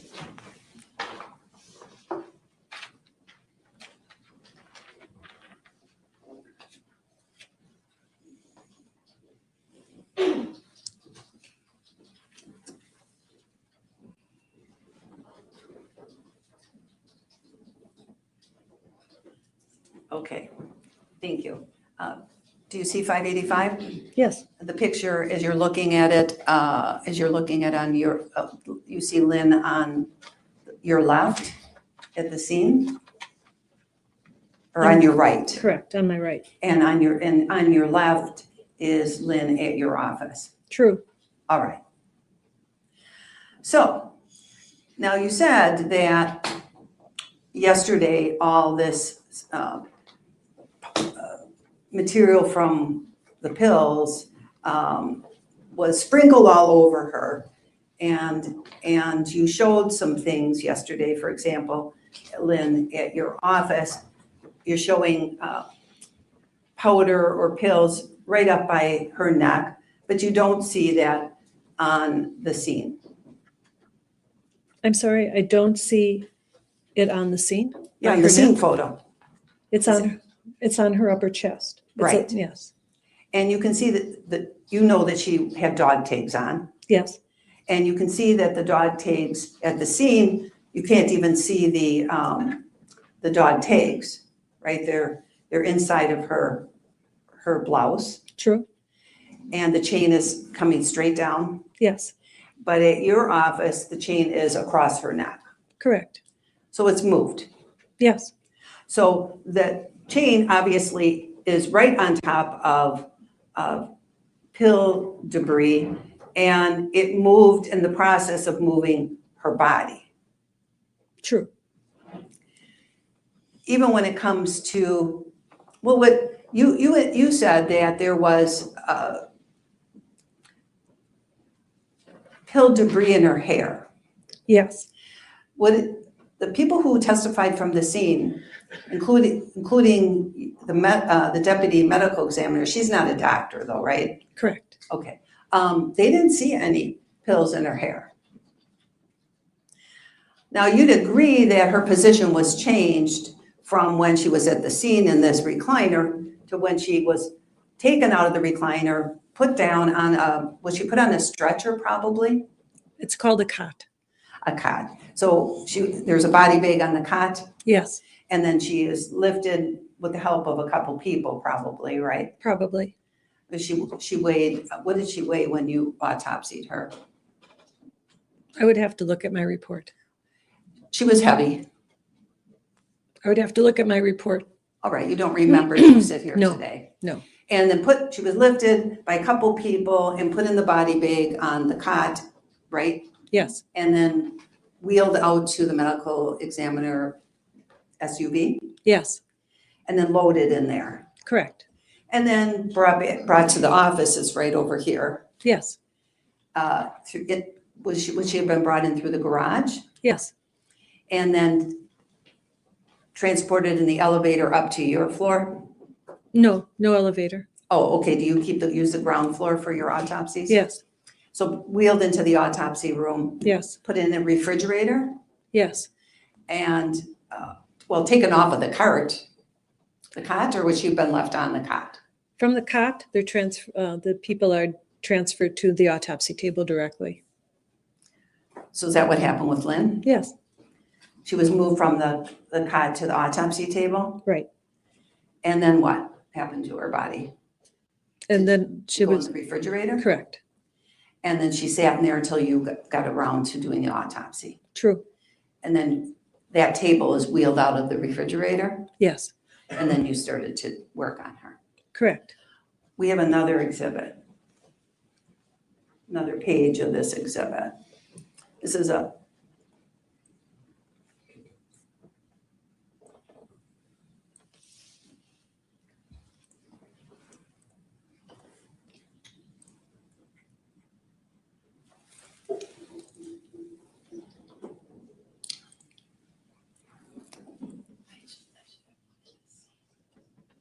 Still part of 585, just Yes. another page, so page 2.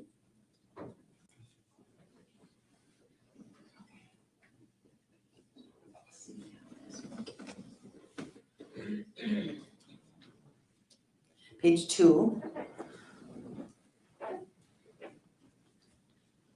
Should be up in front of the witness momentarily. So if we don't have a copy of this multi-page exhibit, could I just take a look at all the pages of it?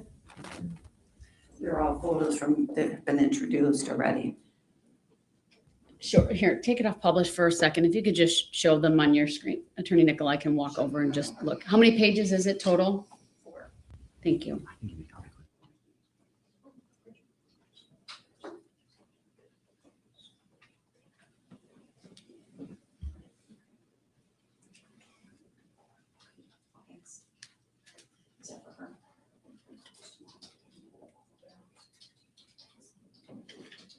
All right. We've shown the 4 photos to the district attorney's office. Now Thank we're you. Just looking, for the record, so it's clear, will you make sure you tell us, I know it's, from what I saw, it's still page 3 of 543 compared to other photos. Just remind us what those exhibits, I know it's on there, but just remind us.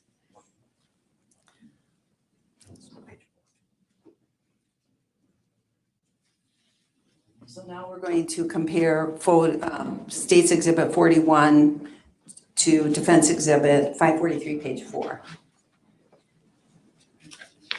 Here we go. I don't have an objection to exhibit 585. Thank you.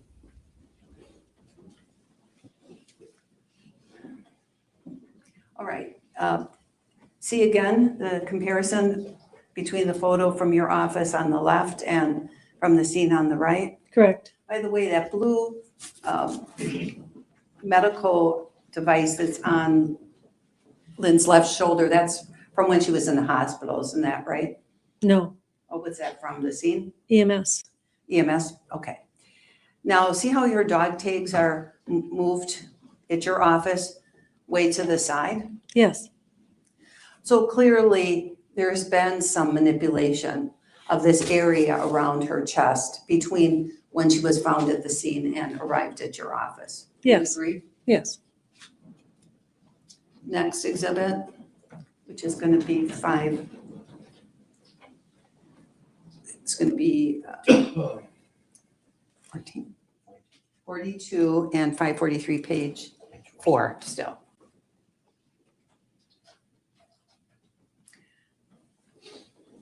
The one on the left, you took the photo Yeah. on the left? What was For the your take? office? Yes, At the medical examiner's office? yes, The one on the right at the scene? correct. Same one we've been looking at on the right. Yes, You showed this one. You can see that their hair, well, first of all, you can see the dog tag is moved. yes, It looks to be on the left side of her jaw or kind of the top of her neck now. yes, And that's at your office, and at the scene, it was straight down by her into the breast area. yes. You can't see the dog tags. No, And the glasses seem to have been moved back a little bit further. The hair is up higher. yes. Okay. The last one. One more. This is 44 and 543, photo 4 still. You said that the pills had gone all the way down. You were showing how they were sprinkled all over her, and showed that photo that's on our left. But you can see it's not the same as the pill fragments were at the scene. Not exactly the same. Not exactly. Pill fragments seem to be coming down. There's more on your photo in more of a straight line even. Do you see that? Yes, And so clearly this substance is traveling in some fashion. yes, And even at the scene, because you've seen the scene photos, you know that when your deputy medical examiner took her photos, that she pulled the dog tags out of Lynn's blouse to take a picture of them close up, yes, right? So by pulling those dog tags up and taking a picture close up, that's going to interfere and change the distribution of this powder. that's true.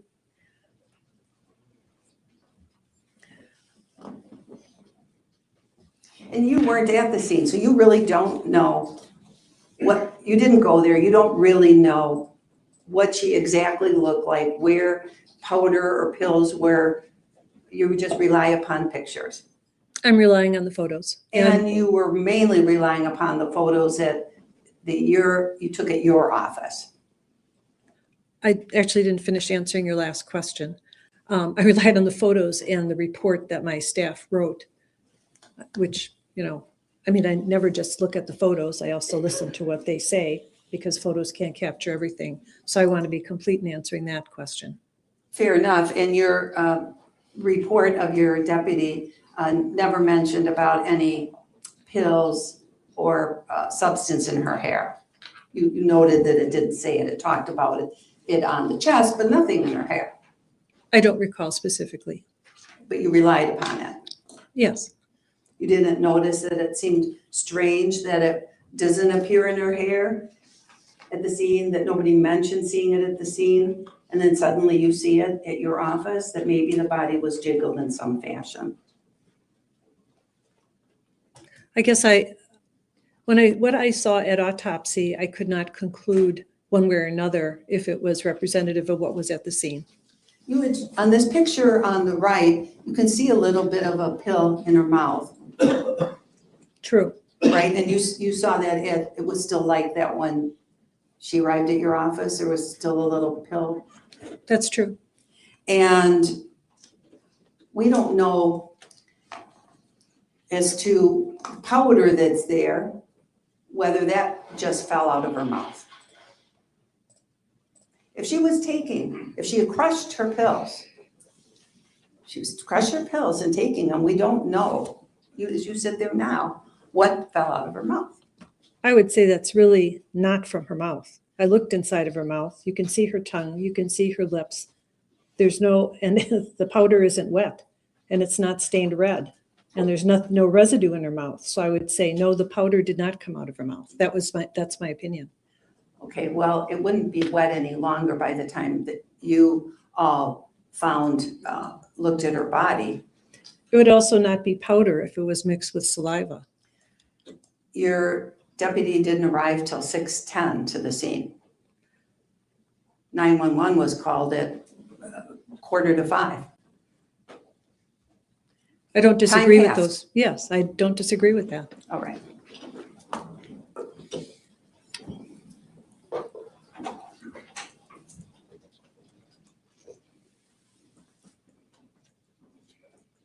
You said at the previous hearing that the reason you didn't test all the pills that were found inside of her in the colon and in her stomach and have thrown them out since that you didn't test them because they were not dissolved and not part of her blood toxicology. Do you remember testifying to that? Yes, But two of them really do look like they were probably dissolved. yes. You were wrong when you said that. I could have answered that question better. True.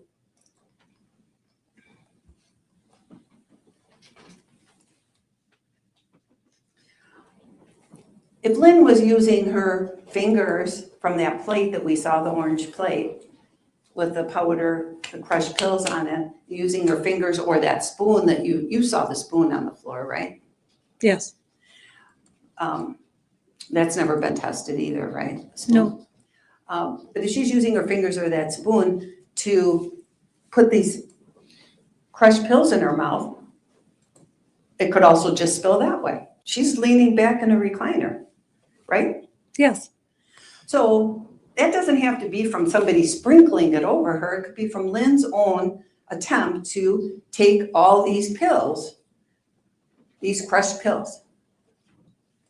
Imagine if you're using your hands. It's not going to all make it into your mouth. Did you want her to answer? Because she shook her head, but we didn't hear. You shook your head, yes. Thank you for the record. Right? If you're using your fingers to put pills in your mouth, they're not going to all make it into your mouth. Some is going to fall down. That could happen.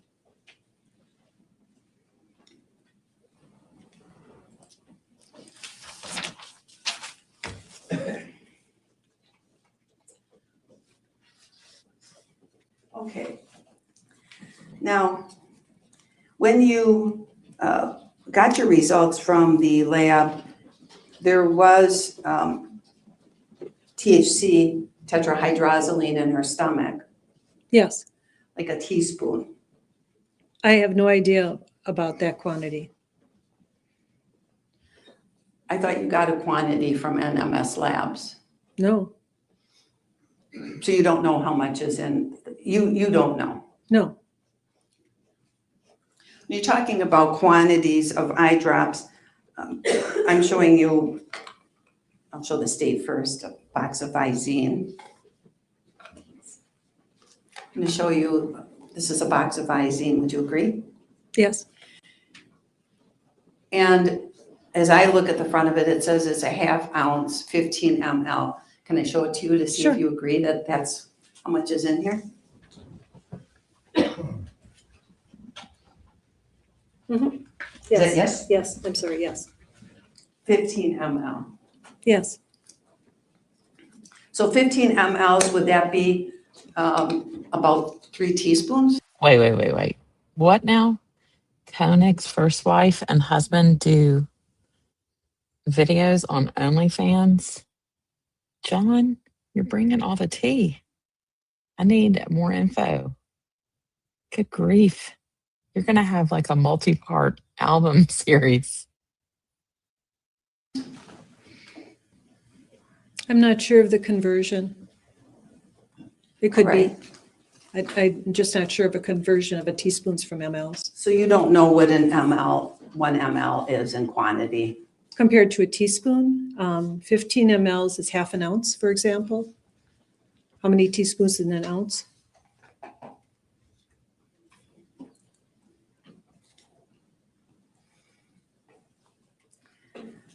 When you sent the samples from Lynn to NMS Labs, you just asked for a general or an enhanced panel to be done? Initially, yes. And then you asked for other labs to be run over the months? Yes. You sent request after request to NMS Labs to add additional testing? Correct. And looking at the scene, going back on that plate and the powder, I just want to ask you, do you know whether that plate was on her lap when the EMS arrived and they moved it? I don't know. You didn't talk to the EMS folks? No, I did not. Would it have been important to you to know if that plate was on her stomach or on her chest area and then was moved? I would like more information rather than less. First responders or EMS, if a plate is on a chest or on a stomach and they're coming to try to save somebody, they're going to move that plate, true? Yes, I would say so. Now, the NMS Labs, it came back, you said, with the THC or THZ in it, and that was a little surprising to you. Correct. And you haven't seen that before. No, I haven't. And that was a decision made by NMS Labs to test for the THC. You didn't ask them to test for that. That's true. And you've since learned that, is it Sherry Kachinko who works at that lab? Who is Dr. it? Kacinko? Is that who you were dealing with at that lab? Yes. Kacinko's Kacinko? Yes. First name was Sherry? Yes. And that's somebody you were talking to over the months about this case, right? True. And did you learn that she had a special interest in trying to figure out if people have THC in their system? She stated she was collecting the data from the labs. Yes. She had a special interest in it. Yes. And that's who brought this to your attention.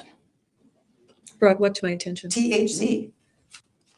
The laboratory panel includes that drug as a matter of course. It's not a special request, nor did Dr. Kacinko ask that it be done. But when I called her for more information and, you know, the lab's experience with it, which is not uncommon that I would do that, like for other types of novel drugs, she expressed that she was reviewing all the tetrahydrozoline cases in NMS's experience. So that's true. She was a special interest. She was reviewing them. Yes. And NMS keeps a communication history report that you've seen, right? I don't know if I've seen that. We requested a copy, we being the defense, we requested a copy of your complete file, right? Yes. And you provided it. Yes. And certain things were included in it, like communications and photographs and medical records, right? Yes. And your autopsy protocol Yes. and all the lab reports. Yes. All right. And speaking of that file that you gave us, yesterday you introduced a bunch of exhibits that were never provided to us when we requested your file. For example, Exhibit 211 with this summary of cases. Yes. I didn't see that in that file. I went back and checked. I created that table for the purpose of this trial. I see. And was that the same for the 210, this summary of Lynn's medical history? That's correct. You prepared this Yes. yourself? Yes. Did you have help with from the district attorney? No. And I will say, I didn't do the typing, but I did put the information in a format for my assistant to type. But no, I got no help from the district attorney. Okay, so you put this together for the purpose of litigation. Correct. All right, this isn't something that was in your file. Correct. That's why I didn't have it. Right. So did you put this together so that you could explain to this jury Lynn's medical history? Yes. And also that it would help my own recollection because there were a lot of pages in the medical record and I wanted to make sure as best as possible to be clear and correct. And you took all of her medical history and summarized it best you could in these 13 pages. I wouldn't say summarized it, but I focused on, because I focused on certain elements. Summarizing it would be probably a larger document. And what you decided to do on Exhibit 210 was put in at least the things that you thought were really most relevant. Yes. So you did your NMS, you got your NMS lab report. And the report came back. Do we have that? We might just need to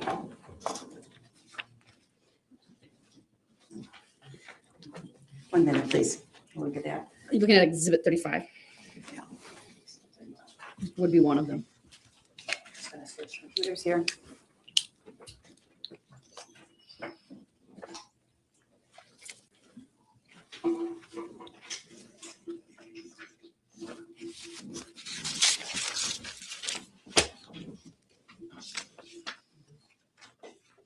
Exhibit 35 is actually the 2 reports, but it's marked as 1.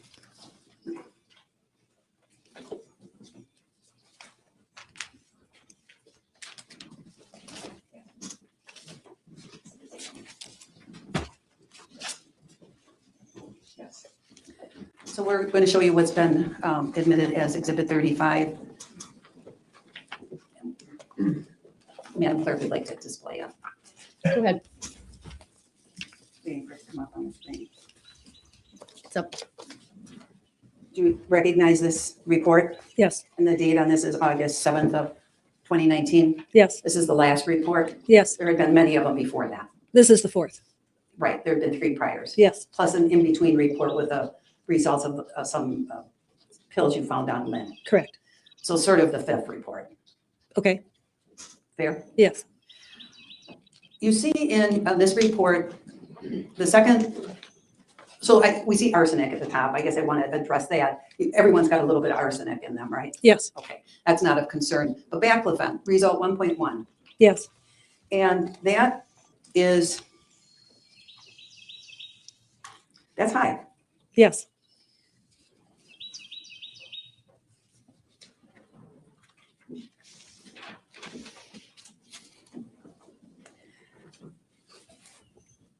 Page 5. Can you show page 5? I want to go down to page 5. And do you see baclofen in the blood, number 9 there on the Yes. reference comments? yes, This is on the NMS lab results. They indicate what, it's a skeletal muscle relaxant, is that right? yes. And I want to go to the 3rd paragraph of 9. What is that? Can you read that to the jury, Yes. the 3rd paragraph of number 9? Adverse effects of baclofen overdosage may include vomiting, muscle hypotonia, marked salivation, drowsiness, visual disturbances, coma, respiratory depression, seizures, and death. Toxic blood concentrations are reported to range from 1.1 to 3.5 micrograms per ml. In a fatality attributed to baclofen, postmortem blood and urine concentrations of 17 and 760 micrograms per ml respectively were reported. Okay. So from what you read, toxic concentrations are reported in 1.1 to 3.5. True? Yes, Lynn was 1.1. yes, She was in that toxic range. yes, Side effects of baclofen include things like hallucinations and confusion. Isn't that right? I don't know. Is that because you're not a toxicologist? I just don't know. Does baclofen have what's a black box warning on a medicine? It's a specific warning as to adverse effects. Most prescriptions that we get at the pharmacy don't have black box warnings on them, right? I don't know the percentage that do and don't. Does baclofen have a black box warning? I don't know. Would you agree that that's when the government demands that a patient be notified that a drug is can be very dangerous? I don't know. All right. Also, if we go back up to the first page.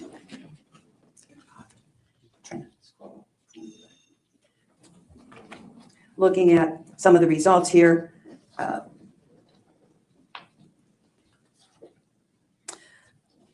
You see the baclofen, and it's 1.1.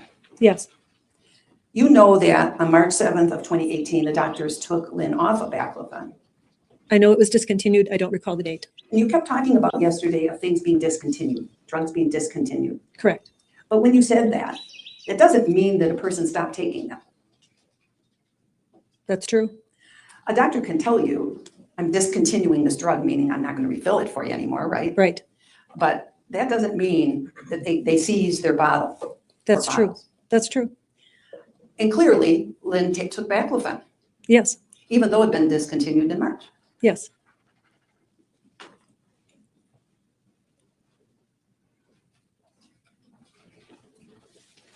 And you saw that in the Aurora records that she was discontinued from baclofen. I don't remember the provider, but I do know that they stopped the baclofen.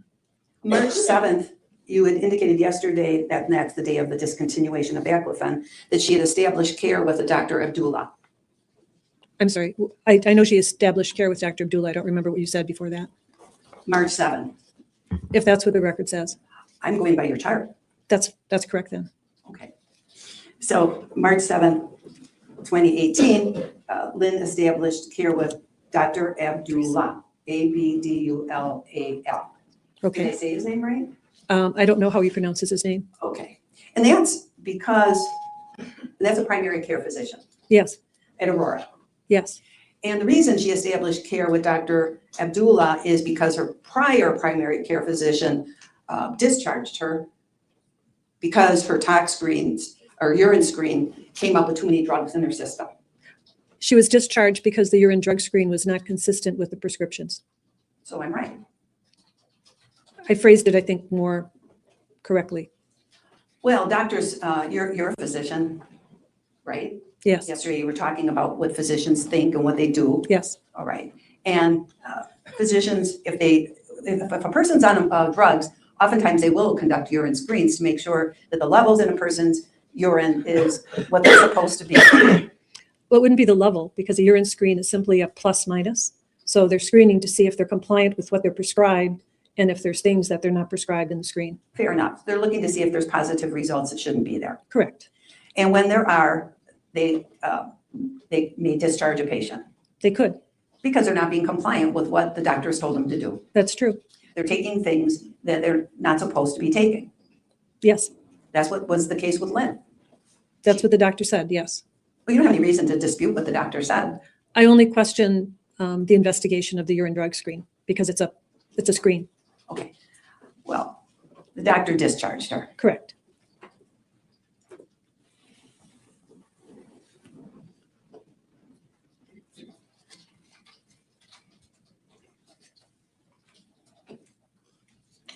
I also see on this NMS lab report, if we could put it back up again.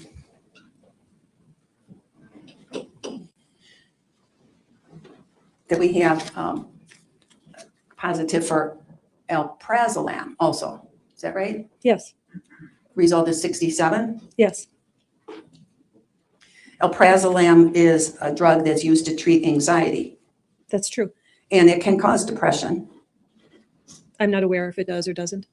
You know that it can cause paranoia, I don't know. can cause suicidal ideations. I don't know. Do you know that it impairs memory and judgment? It can. If you use it with alcohol, you know that it increases a risk of overdose. That's true. And there was alcohol in Lynn's stomach. Yes. Do you think alprazolam is more dangerous to a person than baclofen? In general, the class of drugs that alprazolam belongs to, which are benzodiazepines, are not considered as dangerous in isolation, but can cause problems when combined with other drugs. So I think that depending on dosage and blood levels, alprazolam is less likely to cause problems than some other drugs. Did you ask me about baclofen? I don't remember. I asked you about alprazolam. Alprazolam, but you didn't compare it to anything. I just No, I can't didn't remember. compare Okay. anything. I'm going to bring up Exhibit 35, page 4. That's the same exhibit. And there it is.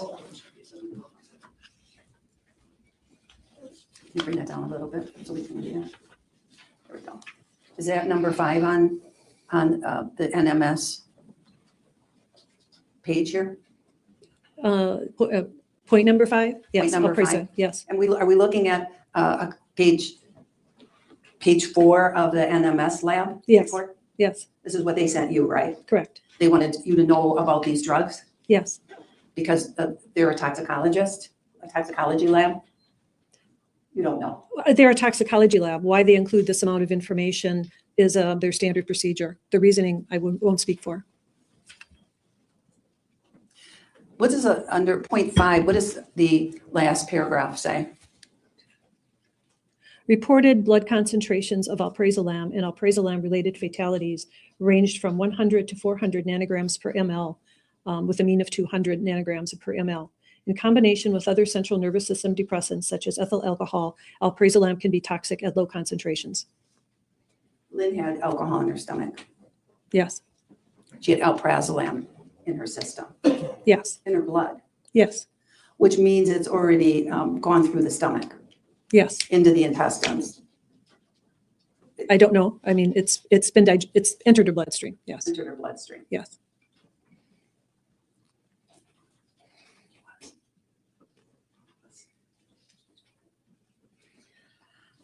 Do you know what the cardiovascular effects are of baclofen? I believe it can cause low blood pressure. What about nifedipine? It's given for low blood pressure. What about cyclobenzapine? It has, are you asking about the cardiovascular system? Yeah, I am. I can't recall.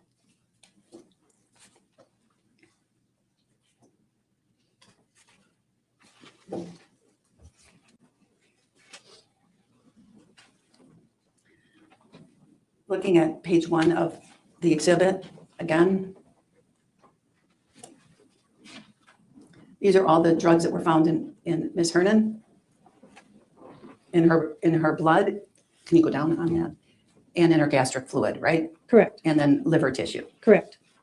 So in her blood was arsenic, which is natural, but baclofen, propinerol, Yes, triamterene, aspirin, acetaminophen. it's not aspirin. It's like a Tylenol. Yes, Alprazolam. What is hydrocodone? a metabolite of, what is hydrocodone? Hydrocodone is a synthetic opioid.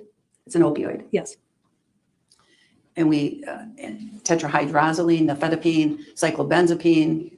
She had a lot of things in her system, didn't she? true. And these were all in her blood, which means they've already been ingested and made it into the bloodstream. True.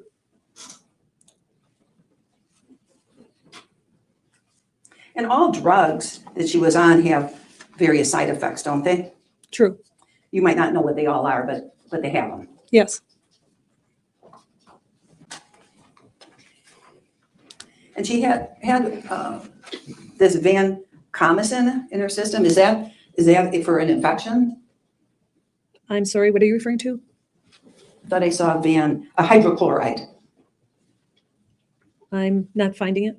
Okay, so next page maybe. I may be mistaken about that particular one. Did she have any medications in her for infection? Not that was revealed by toxicology, It has to reach certain levels to be revealed by toxicology. or the test has to include looking for it. And were you looking for it? It was not included in any of the screens. You didn't ask, even though she was taking it, you didn't ask for it to be tested. I didn't ask, and I don't know if they can. I mean, they can't test for everything, but I didn't ask. But you had them test for a lot of things, right? True. How much did it cost to have all these lab tests run? How much did you pay NMS Labs? I didn't add it up, but I'm sure it was a lot of money. $20,000? Oh, no, not that much. Okay, For example, the expanded screen on blood is $400 some. So that's the range of, I mean, that just gives an example because I'm familiar with that particular test cost. Every individual test cost, I couldn't tell you. okay, so you have to pay for each one of these tests. Correct. And you don't know what you paid the lab. No, Do you know how many pills, if we look at page 1 on this report, do you know how many pills Lynn would have to take to reach these various levels? no, And it's hard to know that because you have to know what the half-life is of a pill, right? well, that would be one piece of information. Yes, There's many pieces of information you have to know. that's true. You have to know when they were taken Correct. and if they were all taken at once or at different times. Correct. You'd have to know what the half-lives were. Yes, And if you don't have that kind of information, it's hard to say. I would say so. At least for you, you can't do that, right? No, I don't. I can't and I don't. So as we sit here now, you don't know if she ingested all 30 of her baclofen or all 30 of her cyclobenzapines. You don't know. I would say that the evidence that she reported side effects from both of those drugs earlier that caused their discontinuation suggests that the 30 she was given at the time, it would be less than that, unless she lied about her side effects, because it looks like she took the pills initially, then had side effects. How many were left, I don't know. Well, they're in her system. It's in her system. Yes, it is. Okay, so whether she was discontinued or not, she didn't listen to the doctor. She took them. Yes, All right. And you got medical records for her from ProHealth, right? yes, Which, and from Aurora yes, and from Advanced Pain Management. yes, That's all I saw. yes. But there was indication in the records of her seeing people at Freighter. Did you request Freighter records? No, So we don't know who she might have been seeing there or what she was prescribed there. true.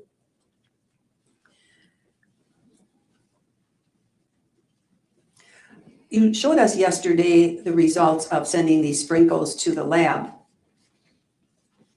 Remember that? Yes. Why did you wait until May 15th of 2019 to send that over to the lab? Why so long? I don't know. I mean, I can't give you an answer about why I didn't do it earlier. I can't recall my train of thought in that matter. Had you gotten a few days before that an email from Detective Hoppy in this case, giving you some background information about his investigation?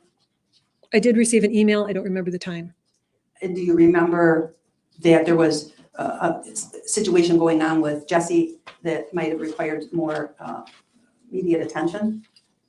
I understand that she was involved in some other issue with the sheriff's department. Okay, is that why you rushed it off to the lab suddenly on that day? No, I don't think it had anything to do with that. You were in communication though with Detective Hoppy, right? Aaron Hoppy? True, And you said yesterday how you're not part of law enforcement, true.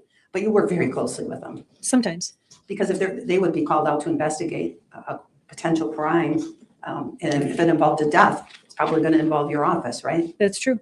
Okay, so you work hand in hand with them, We keep each other informed. including emails, right? Yes, Email back and forth. And he gave you updates on the case. that time he did. That's the only email I believe that he ever emailed me. Okay.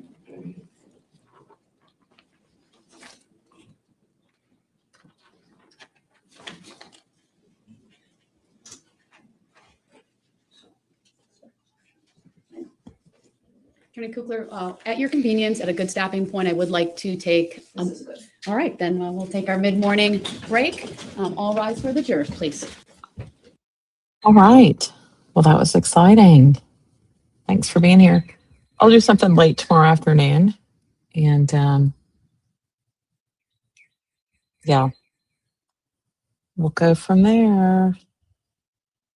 I'll be releasing the Koenig video soon. And thank y'all so much, everybody, for being here. Whimsical, Jolie, Sidebar, I saw Forensic RNN, Dixie Doodles, John Smith, and everybody else. I appreciate y'all, Christina. And I hope that y'all have a really great Easter. Bye. I'm Leslie B, justice seeker, story keeper, and we're still watching, waiting for justice.